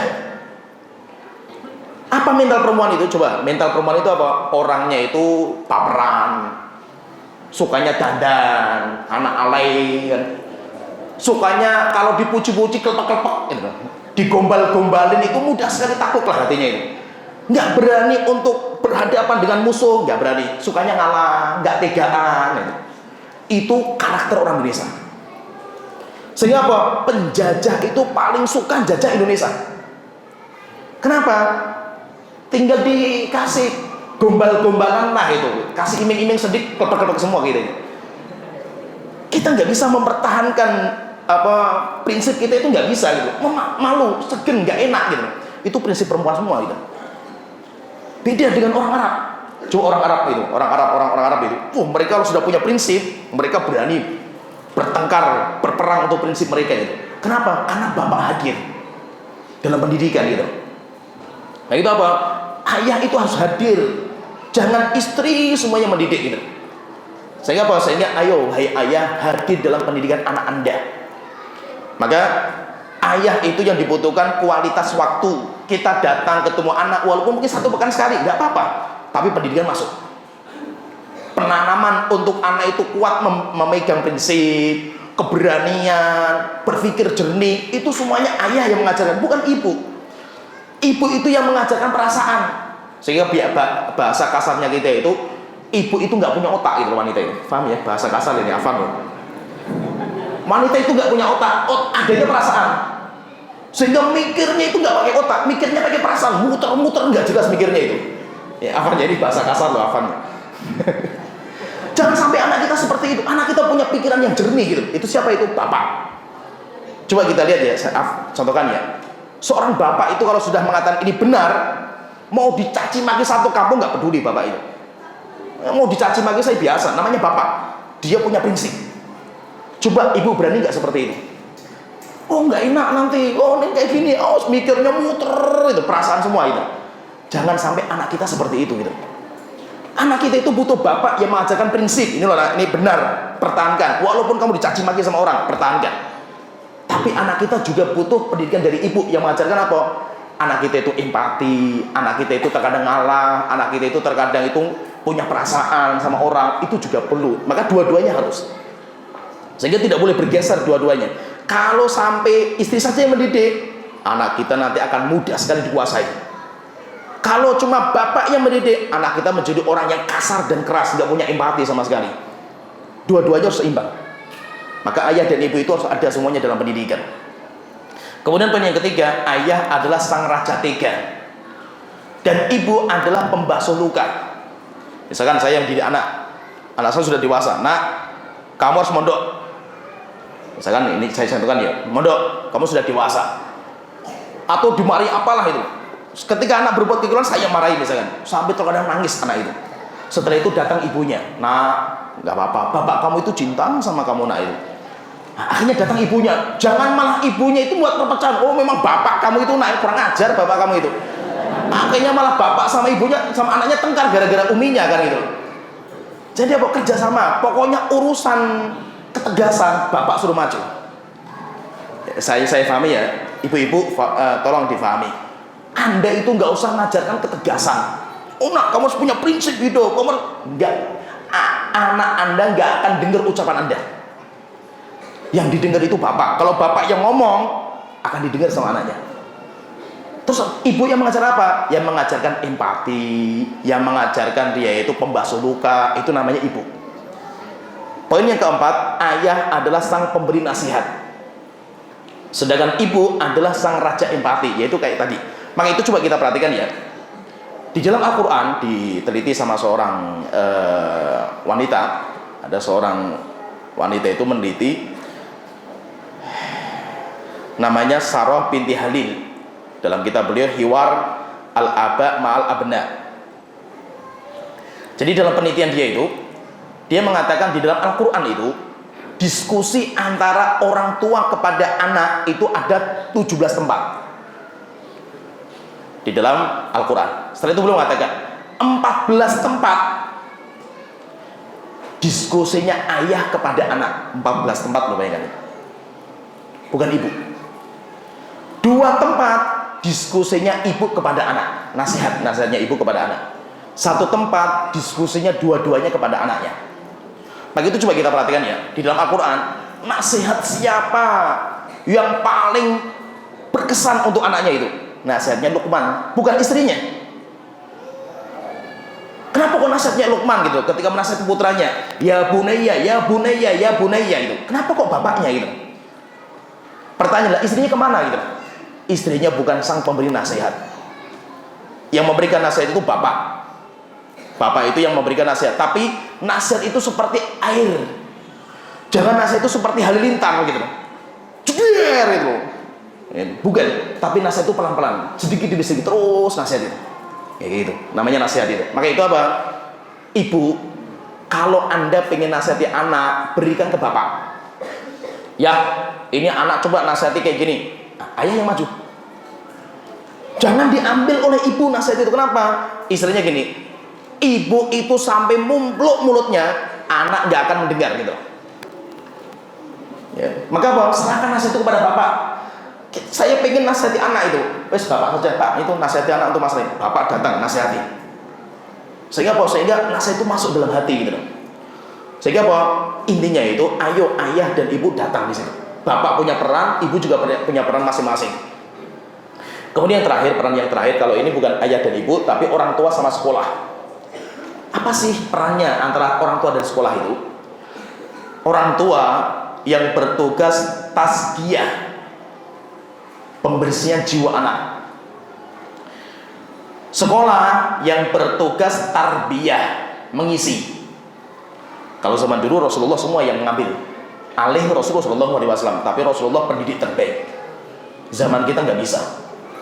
Nabi Muhammad ketika diutus, misi beliau wa yuzakihim wa yu'allimuhumul kitab wal hikmah. Rasulullah mentazkiyah, membersihkan jiwa manusia, dan Rasulullah mengisi, mentarbiyah. Zaman sekarang kalau lembaga diserahkan dua-duanya, berat sekali lembaga pendidikan. Kalau seandainya lembaga pendidikan itu tugasnya 2, menyiapkan wadah dan mengisi wadah. Ibaratnya kayak gini lah, ini gelas ya, gelas. Untuk memanfaatkan gelas itu ada 2 cara. Yang pertama, gelasnya dicuci biar tidak ada kotoran, virus dan kuman. Setelah itu diisi, baru kita minum, baru kita manfaatkan kan itu. Berarti ada 2 kegiatan di sini itu. Pertama, membersihkan gelas, menyiapkan gelas. Yang kedua, mengisi gelas dengan air yang kita inginkan, mau air putih, mau madu, mau sirup, mau es, terserah lah itu isinya itu. Nah, ini kita bagi. Yang bertugas menyiapkan wadah itu orang tua di rumah. Yang bertugas mengisi konten-konten ilmu agama, mau Al-Quran, tahfidz, mau akidah, fikih, ustadz yang ada di pondok. Sehingga apa? Anak dibawa ke pondok itu, anak sudah terbuka, sudah siap untuk menerima ilmu gitu. Sehingga ustadznya mudah nyampaikan enak. Kenapa? Semangat muridnya sudah menggebu-gebu gitu. Tinggal kita isi saja kan itu. Yang menjadi problem ini apa? Ini orang bawa botol masih kotor dari tong sampah gitu, bawa ke pondok. Ustadznya harus nyuci dulu, dikejar target 3 tahun harus 30 juz. Ini dicuci belum selesai ini. Terus kapan ngisinya kan gitu. Makanya apa? Intinya gini, pembersihan jiwa, motivasi. Demikian juga anak diarahkan untuk ikhlas, cinta kepada ilmu, cinta kepada Quran, cinta kepada agama. Itu tanggung jawab orang tua. Ini pahami ya, ini tanggung jawab orang tua. Sedangkan ustadz tanggung jawabnya ngisi, ngajari. Nah, sini duduk, tak ajari. Yang menjadi problem kita ini apa? Ustadz suruh ngajari anak, diajari tidur gitu. Diajari loncat pagar kan itu. Bolos ketika jam pelajaran pura-pura sakit di WC. Lah terus mau ngajar apa kita kan gitu? Ibaratnya apa? Botol itu masih tertutup wadahnya itu, segelan gitu. Kita suruh ngisi-ngisi apa kan gitu? Sekolah disuruh untuk membuka dulu gitu, butuh waktu lama gitu. Setelah itu ngisi. Padahal apa? Dikejar target kan gitu. Nah itu apa? Seringnya saya ini Afan ya, kalau di lembaga saya itu urusan hati, motivasi orang tua. Sehingga kalau ada anak masalah, orang tua yang saya salahkan. Anak masalah orang tua, ustadz itu tugasnya ngajar. Ada anak kok nggak semangat belajar, malas-malasan, bapaknya panggil, sini pak, tolong nasihati. Ya paham ya? Kenapa? Karena saya pantau, saya lihat ya, dan ini sering maksudnya saya uji coba itu, nasihatnya orang tua lebih sakti daripada nasihatnya guru. Kenapa? Karena murid kita ini lihat muka kita saja sudah muntah-muntah gitu istilahnya. Bosan gitu loh. Apalagi omongannya ustaz sudah kebal telinga saya itu. Coba kalau yang ngomong bapaknya datang, diajak keluar sebentar, nasihat, nak, kamu harus semangat belajar. Bapaknya ngomong itu sangat dihormati sama anaknya itu. Selama apa? Selama Anda itu punya wibawa, Anda itu punya kedekatan sama anak gitu. Sehingga apa? Sehingga problematika pendidikan kita itu ketika anak itu taruh di pondok dalam kondisi wadahnya masuk kotor, sekolah tugasnya mencuci kemudian mengisi, akhirnya apa? Waktunya butuh waktu yang lama gitu. Padahal apa? Targetnya cuma 3 tahun. 3 tahun targetnya hafal sekian, ini sekian. Nggak mungkin gitu loh. Tidak mungkin. Akhirnya apa? Yang terjadi ini, Fahmi. Yang terjadi karena sudah terkejar waktu. Ini gelas yang masih kotor dari tong sampah langsung diisi sama ustadznya itu, guys. Ini Fahmi ya? Fahmi ini. Gelas yang masih kotor dari tong sampah langsung diisi sama ustadz. Pertanyaan, madu yang sangat segar gitu, madu yang sangat bermanfaat bagi kesehatan anak, tapi ketika diisi di wadah yang kotor, bisa dimanfaatkan nggak itu? Tidak. Malah kalau kita minum sakit gitu ya. Akhirnya terjadi apa? Banyak anak dia punya ilmunya tidak bermanfaat, malah merusak yang lain. Bisa tergambar nggak ilustrasinya, bapak dan ibu ya? Yang salah bukan ilmunya gitu. Ustadz selama ini ngajari bener, bang. Ustadznya itu mereka paham sunnah, paham agama, mereka ngajari Quran, ngajari fikih, ngajari akidah, bener. Isinya itu bener gitu. Yang menjadi masalah itu wadahnya anak kita itu kotor gitu. Akhirnya apa yang terjadi? Coba dilihat ya. Anak ketika liburan sekolah, liburan pondok bisa bermanfaat nggak ilmunya itu? Ini sebagai tolak ukur sebenarnya itu. Ayah dan bunda harus jujur. Anak ketika pulang ke rumah, apa yang terjadi? Kita bisa memanfaatkan ilmu nggak? Anak itu yang bangunkan kita, Bibi bangun, ini sholat malam. Bibi, ayo kita puasa sunnah, Bi. Mi, tak bantu. Kamu mau nyuci apa? Mencuci piring, nyuci baju, tak bantu, Mi. Mi tidur saja, tak pijeti nanti. Semua tak bantu, Mi. Ini ada nggak sekarang seperti ini? Gitu? Nggak ada kan gitu? Yang ada apa? Anak kalau pulang dari pondok ngerepotin orang tua gitu. Bener nggak antum ki? Santai-santai ayo, jujur. Antum kalau pulang ngapain? Ayo. Pulang kayak raja, makan piring lempar toh itu, baju lempar, guys, merdeka saya di rumah kan itu. Ini jadi problem. Kenapa seperti ini gitu? Pertanyaan, apakah ilmu yang disampaikan Ustaz itu nggak bener? Bener ilmunya itu. Oh, Ustaz di sini masya Allah luar biasa Ustaz di sini kan itu. Kenapa kok seperti ini hasilnya itu? Karena anak Anda itu wadahnya masih kotor. Anda nggak nyiapkan, wahai orang tua, tolong siapkan ini gitu loh. Sehingga ketika anak pulang itu, anak bisa mengamalkan ilmunya. Anak bisa bakti sama orang tua, anak bisa bantu orang tua, anak bisa menyampaikan ilmu kepada bahkan anak yang ngajari orang tuanya itu. Bi, ayo Bi sini sekarang hafal Quran tak simak. Lu kan luar biasa kan gitu. Tapi ini ibaratnya kayak saya bahasa kita itu kayak permata di tong sampah. Antum mau cari emas di tong sampah lah istilahnya itu. Jarang kita dapatkan yang fenomena seperti ini. Kenapa seperti ini? PR kita bersama gitu. Nah itu apa?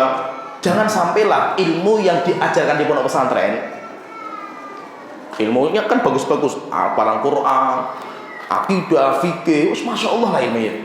tapi malah bisa menjadi api yang membakar anak kita nanti di hari kiamat.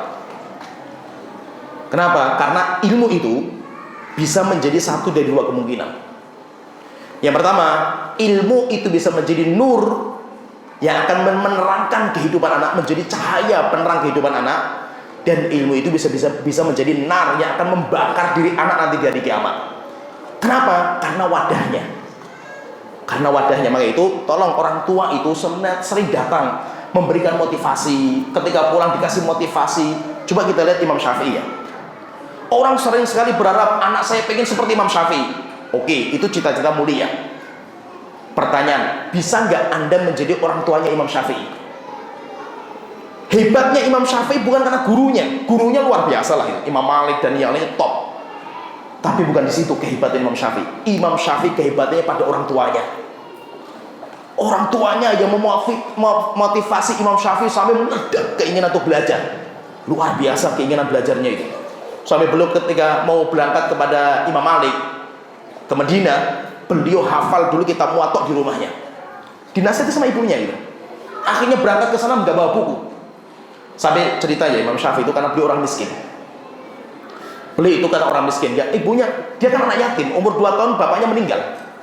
Anak yatim, ibunya yang luar biasa. Akhirnya ketika beliau itu belajar, orang miskin gak punya apa-apa beliau itu. Beliau itu kalau pengen menulis ilmu, bagaimana caranya itu? Caranya jarinya dimasukkan ke mulut.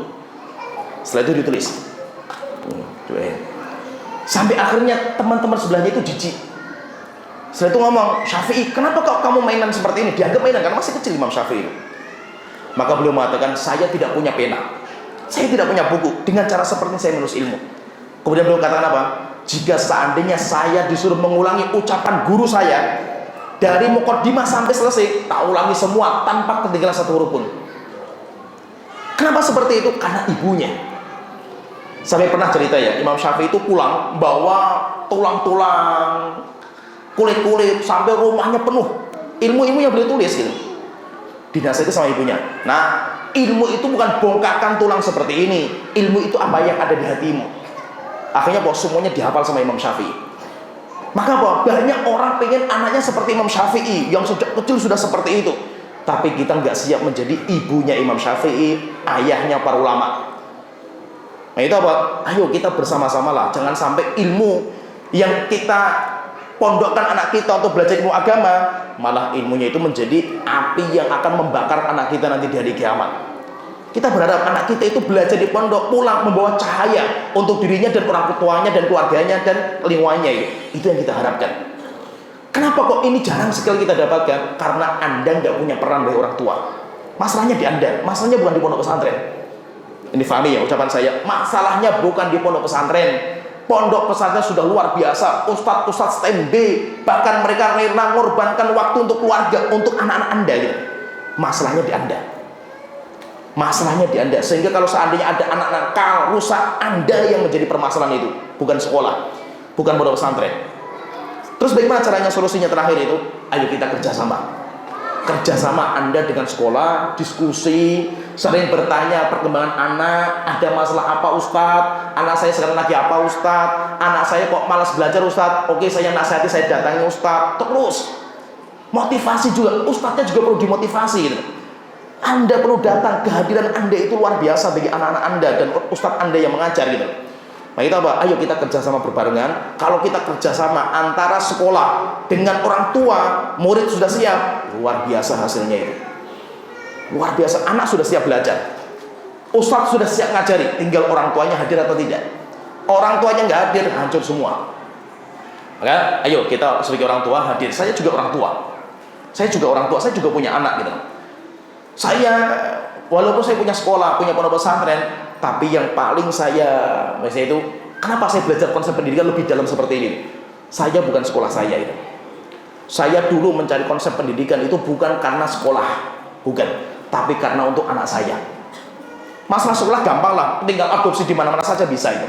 Tapi saya untuk anak saya. Sehingga apa? Saya nyadari dengan diri saya itu produk gagal pendidikan selama ini.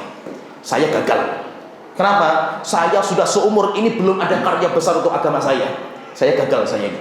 Maka apa? Jangan sampai anak saya gagal. Harapannya anak saya balik, anak saya menjadi orang yang bisa membawa cahaya, penerang kehidupan masyarakat. Itu harapan saya. Maka mari kita sama-sama membuka diri, sama-sama kita itu belajar, dan kita kerjasama dengan lembaga pendidikan di mana anak kita itu berada di situ. Yang bisa sampai di sini, mudah-mudahan bisa bermanfaat. Wa akhiru da'wana alhamdulillah wassallallahu Muhammad wa alihi wasallam. Baik jemaah dan wali santri yang semoga dirahmati Allah Subhanahu wa taala. Alhamdulillah setelah kita simak dan mendengarkan materi dari Ustaz tentang pendidikan anak, dan sekarang kita masuk pada sesi tanya jawab. Jadi kurang 15 menit. Dan bagi ada di antara jemaah, ikhwan dan akhwat yang ingin bertanya dengan kertas atau secara langsung yang berkaitan dengan materi yang disampaikan.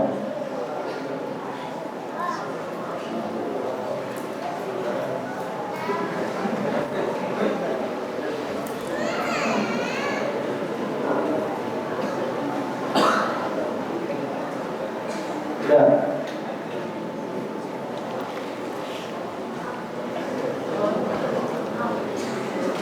Ustaz, bila ada pertanyaan, Ya. Ustaz, bagaimana orang tua yang memiliki dua anak perempuan tapi diperlakukan berbeda? Yang anak satunya sangat dimanja, sebaliknya kepada anak yang satunya lagi diperlakukan terbalik, selalu dimarah. Bagaimana? Ya, ini pahami ya orang tua ya. Saya juga punya anak, saya juga dulu punya orang tua, saya juga punya saudara. Mas ini sebagai pengalaman ya. Cinta tidak bisa dibagi. Cinta itu sebuah percikan, itu dari Allah Ta'ala itu. Tidak mungkin kita punya anak dua, sama-sama kita cintai 50-50%, nggak bisa. Pasti kita cinta itu kecondongan ada. Tapi kalau sudah di luar, tidak ada hak khusus bagi anak yang paling kita cintai. Di luar sama. Kalau sampai di luar kita itu beda, maka kita zalim. Tapi urusan dalam diri kita, dalam hati kita, kita beda cintanya kepada anak ini dan ini, itu nggak apa-apa. Allah tidak akan mengadab itu. Saya misalkan saya punya anak 5. Saya mungkin lebih cinta kepada anak pertama, nggak apa-apa. Allah tidak akan menghisab di dalam hati saya. Tapi ketika muamalah dia lebih condong kepada ini, itu zalim dan itu bahaya.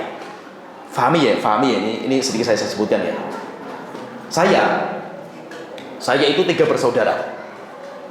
Saya anak terakhir.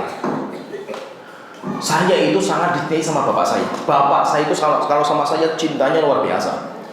Sampai saya itu sering kalau tidur bapak saya datang meluk saya, wes masya Allah lah bapak saya. Tapi saya itu disampingkan sama ibu saya. Maksudnya gini, ibu saya lebih mencintai kakak pertama. Kalau saya ribut sama kakak pertama, biasanya kan kelahi biasa lah anak-anak itu kan. Mesti saya yang disalahkan, itu terus menerus dan saya pahami sampai akhirnya nih, Afan ya ini. Terkadang ilmu itu ngobati lama gitu, karena itu luka perasaan gitu. Saya itu benci sama ibu saya. Ya ini jadi benci gara-gara itu.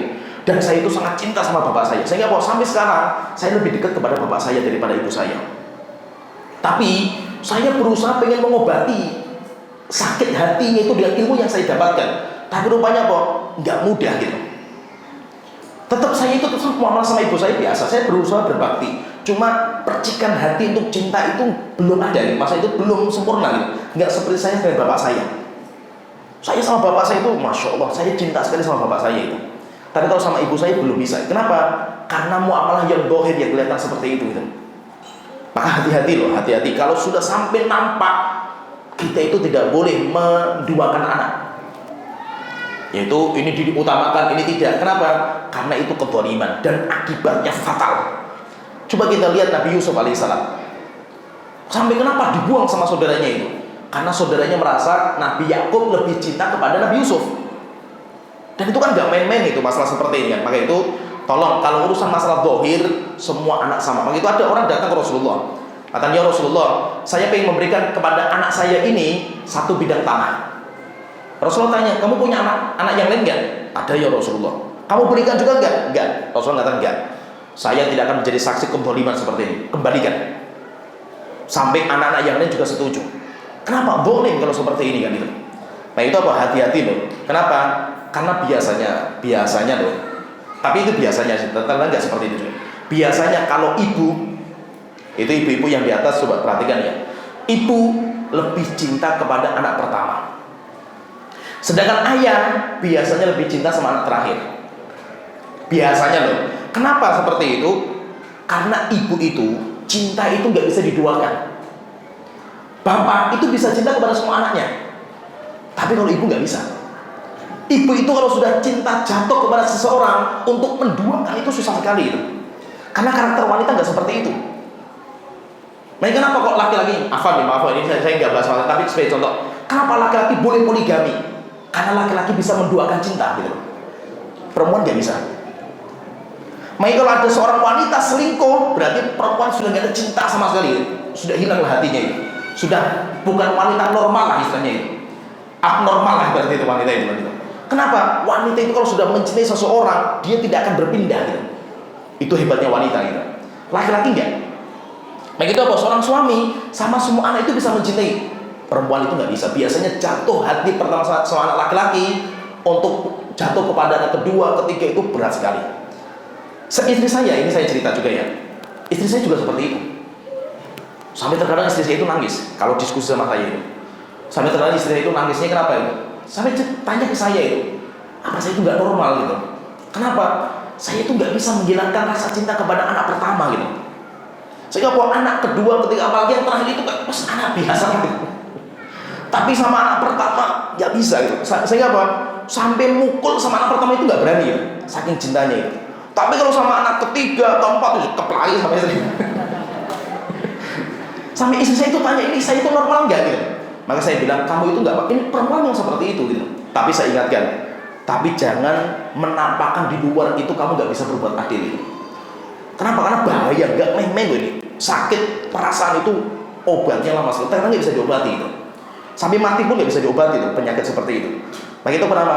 Harus kita itu kalau sudah di luar berbuat adil. Walaupun apa? Ayo kita berjuang gitu, berjuang untuk tidak kita itu menampakkan keboliman gitu. Kita lebih mendahulukan anak ini, kita lebih ini, enggak, jangan. Walaupun rasa cinta silahkan, karena Allah tidak akan menghisap rasa cinta Anda. Tapi muamalah di luar itu harus sama. Wallahu a'lam. Baik, pertanyaan berikutnya. Assalamualaikum Ustaz. Assalamualaikum. Apa Ustaz, bagaimana cara mengatasi anak yang masih kecil yang kecanduan bermain HP ini? Ya, jadi pahami ini problematika juga ini. Sebenarnya tidak ada anak yang lahir pecandu HP, itu nggak ada sama sekali. Anak itu bisa menjadi pecandu HP, kenapa? Karena dirubah fitrahnya. Saya tanya misalkan ya, coba bapak-bapak dan ibu-ibu, antara hujan-hujanan dengan main HP, bagi anak kecil lebih suka yang mana gitu? Hujan-hujanan asik, menyenangkan, gerak kan gitu. Anak itu suka gerak, anak itu tenaganya turah-turah gitu. Sehingga anak itu main terus gak pernah selesai karena tenaganya turah gitu. Anak itu nggak bisa diam. Kalau ada anak yang diam menikmati HP, fitrahnya rusak. Kenapa kok bisa rusak seperti itu? Karena dirubah sama orang tua. Maka kalau ada anak kecanduan HP, siapa yang salah? Bapak ibunya. Kenapa seperti itu? Karena biasanya anak itu suka sama HP itu, pertama, anak itu nggak dibolehkan untuk gerak.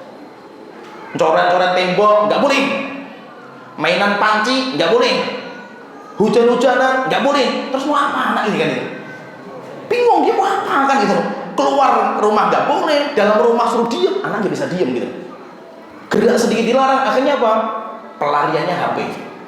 Ini yang pertama, masalah yang pertama. Yang kedua, biasanya orang tua kalau tidak mau diganggu aktivitasnya sama anak, kasihkan HP ini, nak main HP aja nak kamu. HP itu asik loh nak, ini main HP, saya mau aktivitas gitu loh. Ibunya mau masak gitu, ini kamu main HP gitu. Siapa yang membuat anak itu cinta sama HP? Ibunya, orang tuanya kan gitu. Anak nggak suka sama HP gitu. Kenapa? Coba HP yang sudah kecanduan ini. Ya masih belum parah, tapi yang belum parah ya. Nah, sini, ayo kita hujan-hujanan keluar main bola. Coba dites ya. Anak lebih suka ke sana. Maka itu apa? Sekarang gini, solusinya apa kalau anak itu sudah kecanduan dari HP? Pertanyaan pertama, solusinya itu yang pertama, wahai orang tua, berikan waktu sebanyak-banyaknya untuk membersamai anak. Kasih anak itu kegiatan yang positif, yang banyak gerak. Diajak jalan-jalan keluar, diajak main ke sana, diajak ke sini, diajak ke sana. Akhirnya apa? Anak itu lupa dengan HP. Ini yang pertama. Kemudian yang kedua, ketika anak itu misalkan pengen main HP, nggak apa-apa, tapi kita bersamai gitu. Ya nak, kita main HP, tapi apa? 5 menit ya. 5 menit. Itu jamnya lihat itu, 5 menit gitu. Ya, kamu pun main itu, saya di sampingnya nggak apa-apa gitu. Tapi setelah selesai, nah kamu 5 menit ya, tadi sudah janji 5 menit, setelah itu apa? Selesai gitu. Jadi orang tuanya harus tampil terus. Kalau semakin dibiarkan, semakin bahaya. Kenapa? Karena HP itu memang dibikin dengan sebuah fitur yang menjadi candu. Ini paham ini? Maka hati-hati. Coba misalkan ayah, bapak-bapak dan ibu-ibu ya. Sekarang zaman sekarang itu HP itu kayak roh. Ya, HP itu kayak roh. Coba misalkan ya, Anda wahai orang tua itu, sehari nggak megang HP itu, rasanya kayak mau mati gitu. Istilahnya gini, kalau istilahnya itu, mending saya lupa dompet daripada lupa HP gitu. Bener nggak? Kita jalan gitu, dompetnya lupa, nggak apa-apa, gampang dompet. HP-nya ketinggalan, masya Allah ini pulang wis pokoknya itu. Seakan-akan HP itu sekarang zaman saat itu jadi roh. Kenapa? Karena HP itu dibikin fiturnya itu kayak candu. Setiap hari fiturnya berubah, asyik, lebih keren, lebih kayak candu itu. Sehingga apa? Kita beli, antum misalkan ya, beli HP ini, nanti akan muncul HP yang berikutnya. Ini sudah ketinggalan zaman, pengen beli yang itu. Nanti pengen beli yang itu, terus sampai kapan? Nggak pernah selesai. Kenapa? Karena dibuat fitur HP itu memang kecanduan. Maka itu apa? Apakah anak itu bisa dihilangkan? Bisa ketika anak itu kasih banyak kegiatan. Maka itu apa? Berarti kalau kasih banyak kegiatan, orang tuanya harus banyak berkorban. Korban duit. Nah itu, terkadang kita nggak mau korban duit ini. Korban duit untuk kasih banyak kegiatan. Kedua, korban rumah. Rumahnya berantakan kayak, istilahnya kayak kapal pecah lah istilahnya itu. Kemudian ketiga, korban waktu. Kita harus membersamai mereka itu. Coba, kalau saya itu alhamdulillah ya masih, karena kita kenal konsep seperti rumah saya itu kayak kapal pecah, coret tembok, macam-macam, berantakan gitu. Saya alhamdulillah karena saya sampai istri saya paham masalah ini gitu. Terkadang yang sering ngamuk itu kan mertua gitu. Yang rumah kalau sama mertua kayak gitu, ngomel terus mertua kan itu. Kalau sama saya istri saya biasa gitu. Saya pernah ya cerita ya. Anak saya kan coret-coret tembok, tapi mantep, top, tulisan kamu bagus nih, tak kasih lagi kan gitu. Sampai suatu ketika itu, ini rumah baru dicat. Saya belikan papan tulis. Nah, nulisnya di papan tulis. Ya, jangan di luar gitu. Di sini saja itu. Tak kasih papan tulis, ini kasih spidol. Anak saya nulisnya di atasnya papan tulis itu. Di temboknya gitu. Aduh, lah kok nulisnya di situ nak gitu. Lah kalau saya nulis papan tulis nanti dihapus sama abah kan gitu. Saya nggak mau dihapus. Ayo wes bagus, mantap wes. Akhirnya isi coret-coretan semua itu. Tapi apa? Dengan permainan seperti itu, anak itu lupa dengan HP gitu. Dan itu coba nanti praktikkanlah itu. Sehingga kalau di rumah saya itu walaupun rumah kecil, kasih bola, mainan bola, terus macam-macam permainan itu sampai orang-marik istilahnya itu. Kenapa? Biarkan anak itu terpenuhi keinginan mereka untuk bermain gitu. Kenapa? Anak kalau nggak bermain, stres dia. Kalau sudah stres, HP menjadi pelariannya dia itu HP. Anak itu secara normal dia nggak suka duduk, itu nggak suka gitu. Dia sukanya beraktivitas gitu. Tapi ketika aktivitas nggak dibolehkan, duduklah menyenangkan. Lama-lama jadi, rupanya HP asik ya, main game asik ya, akhirnya menjadi candu. Ya, paham ya, bisa dipahami ya. Wallahu a'lam. Baik, pertanyaan berikutnya. Cara mendidik orang yang mengidap penyakit autis. Anda kembali Nah, jadi orang autis itu memang banyak dianggap sama kita itu orang yang nggak normal. Perlu kita pahami, semua anak itu hebat. Cuma kehebatan mereka itu beda-beda gitu. Kalau kita itu bisa mendidik orang-orang yang seperti ini, dia itu luar biasa gitu. Banyak orang-orang yang dianggap bermasalah di sekolah, dia akan menjadi penemu-penemu yang luar biasa itu, hebat. Tinggal Anda mampu nggak itu? Kalau tidak mampu belajar. Contohnya sebagai contoh ya. Saya itu punya sekolah, sabar. Ada seorang wali murid itu murid saya, jamaah saya lah ini. Dia itu nyokolkan anaknya di tempat kita. Cuma anak ini dicap sama sekolah sebelumnya itu dengan ya autis lah itu. Anak yang autis itu. Jadi gerak terus kayak orang stres lah itu. Akhirnya ketika itu saya dudukkan guru-guru, gimana? Anda siap nggak menangani itu? Aduh nggak siap Ustaz, karena kita punya banyak murid. Oke, kalau antum nggak siap, saya carikan tempat yang siap. Akhirnya waktu itu di Semarang, teman kita di Semarang ada sekolah di sana. Saya hubungi, saya bilang, Pak, silakan anak bapak dibawa ke sana, karena di sana muridnya sedikit, dan insya Allah lebih fokus nanti penanganannya itu. Akhirnya dibawa ke sana, diterapi sama ustadznya di sana itu, masya Allah itu luar biasa.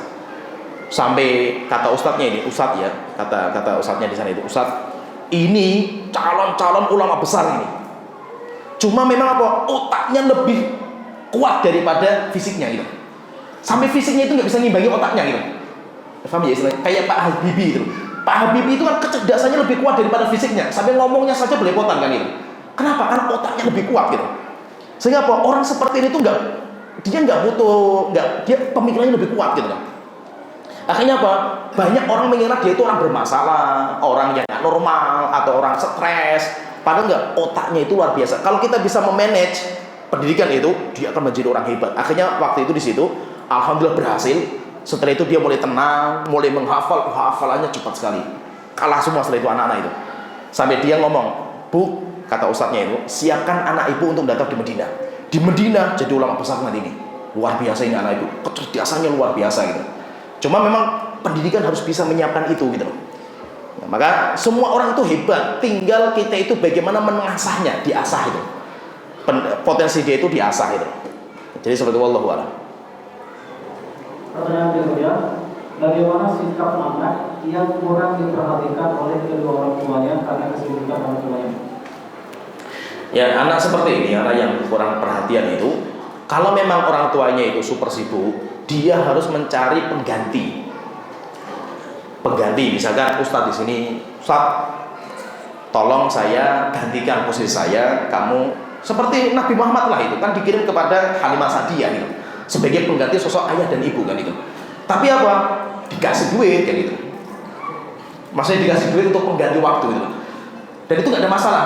Jangan sampai Ustadz tolong saya sibuk, Ustadz gantikan posisi saya, tapi saya nggak ngasih sesuatu gitu. Ustadznya juga dia manusia biasa, dia juga butuh sesuatu kan gitu.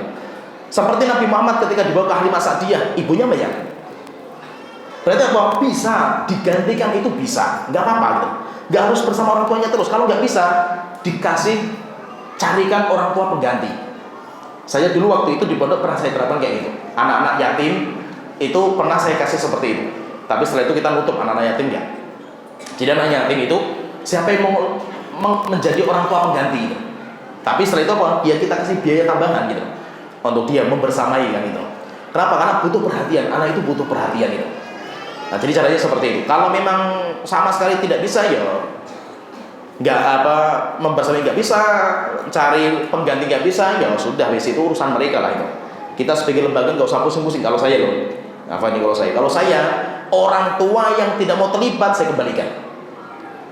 Bawa pulang Pak, saya nggak butuh anak seperti ini. Yang saya pernah ini cerita nyata. Ada anak dari suatu pondok besar lah di Jawa, pindah ke pondok saya. Dulu ketika di pondok besar, muridnya ribuan. Bapaknya itu, anaknya top lah, nilainya bagus. Kalau kita kan nggak seperti itu, bukan nilai yang kita kejar gitu. Masuk di pondok kita pantau karakternya, ini masalahnya anak ini. Setelah itu kita diskusi dengan anak ini, ngaku dia pacaran, dia main HP, pecandu game. Di pondok sebelumnya itu dia punya HP itu, pecandu game dia itu. Pacaran, kemudian suka loncat pagar, macam-macam rusak anak ini.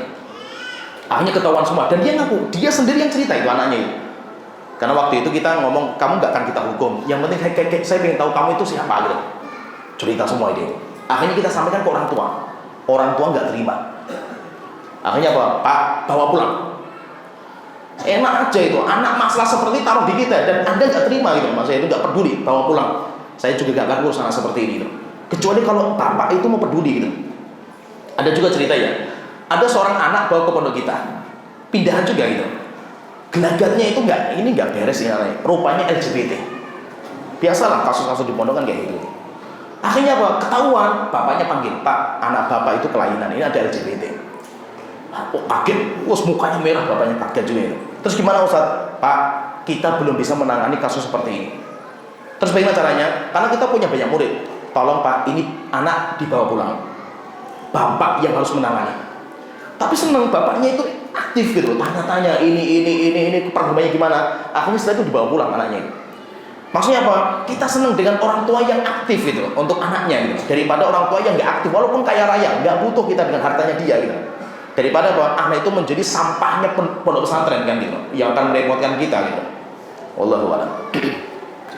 Cukup. Yo. Baik, jemaah yang semoga Allah Subhanahu wa taala karena memang waktunya dibatasi, karena memang usahanya siang ini adalah. Oleh karena itu kami mohon maaf jika pertanyaan-pertanyaan yang sampai kepada kami masih banyak belum terjawab ya. Mungkin salah satu solusinya jemaah-jemaah sering-sering datang kajian di sini malam Jumat ya. Bisa jadi nanti ada jawaban-jawabannya. Baik, demikian para jemaah yang semoga dirahmati Allah Subhanahu wa taala, kajian pada pagi menjelang siang ini semoga kita semuanya bisa memahami, bisa mendapatkan ilmu dari yang beliau sampaikan dan bisa kita terapkan khususnya untuk dunia pendidikan ya. Paling penting adalah kerjasama antara lembaga pendidikan dengan orang tua, karena semuanya bertanggung jawab dalam proses pendidikan Anda. Demikian yang bisa saya sampaikan selaku pembawa acara. Apabila ada salahnya saya mohon maaf. Kepada Allah Subhanahu wa taala saya mohon tidak ini dengan doa kafaratul majelis.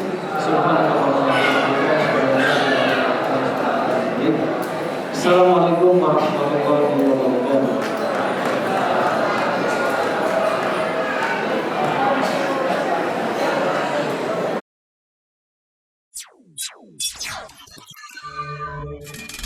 Ihya TV.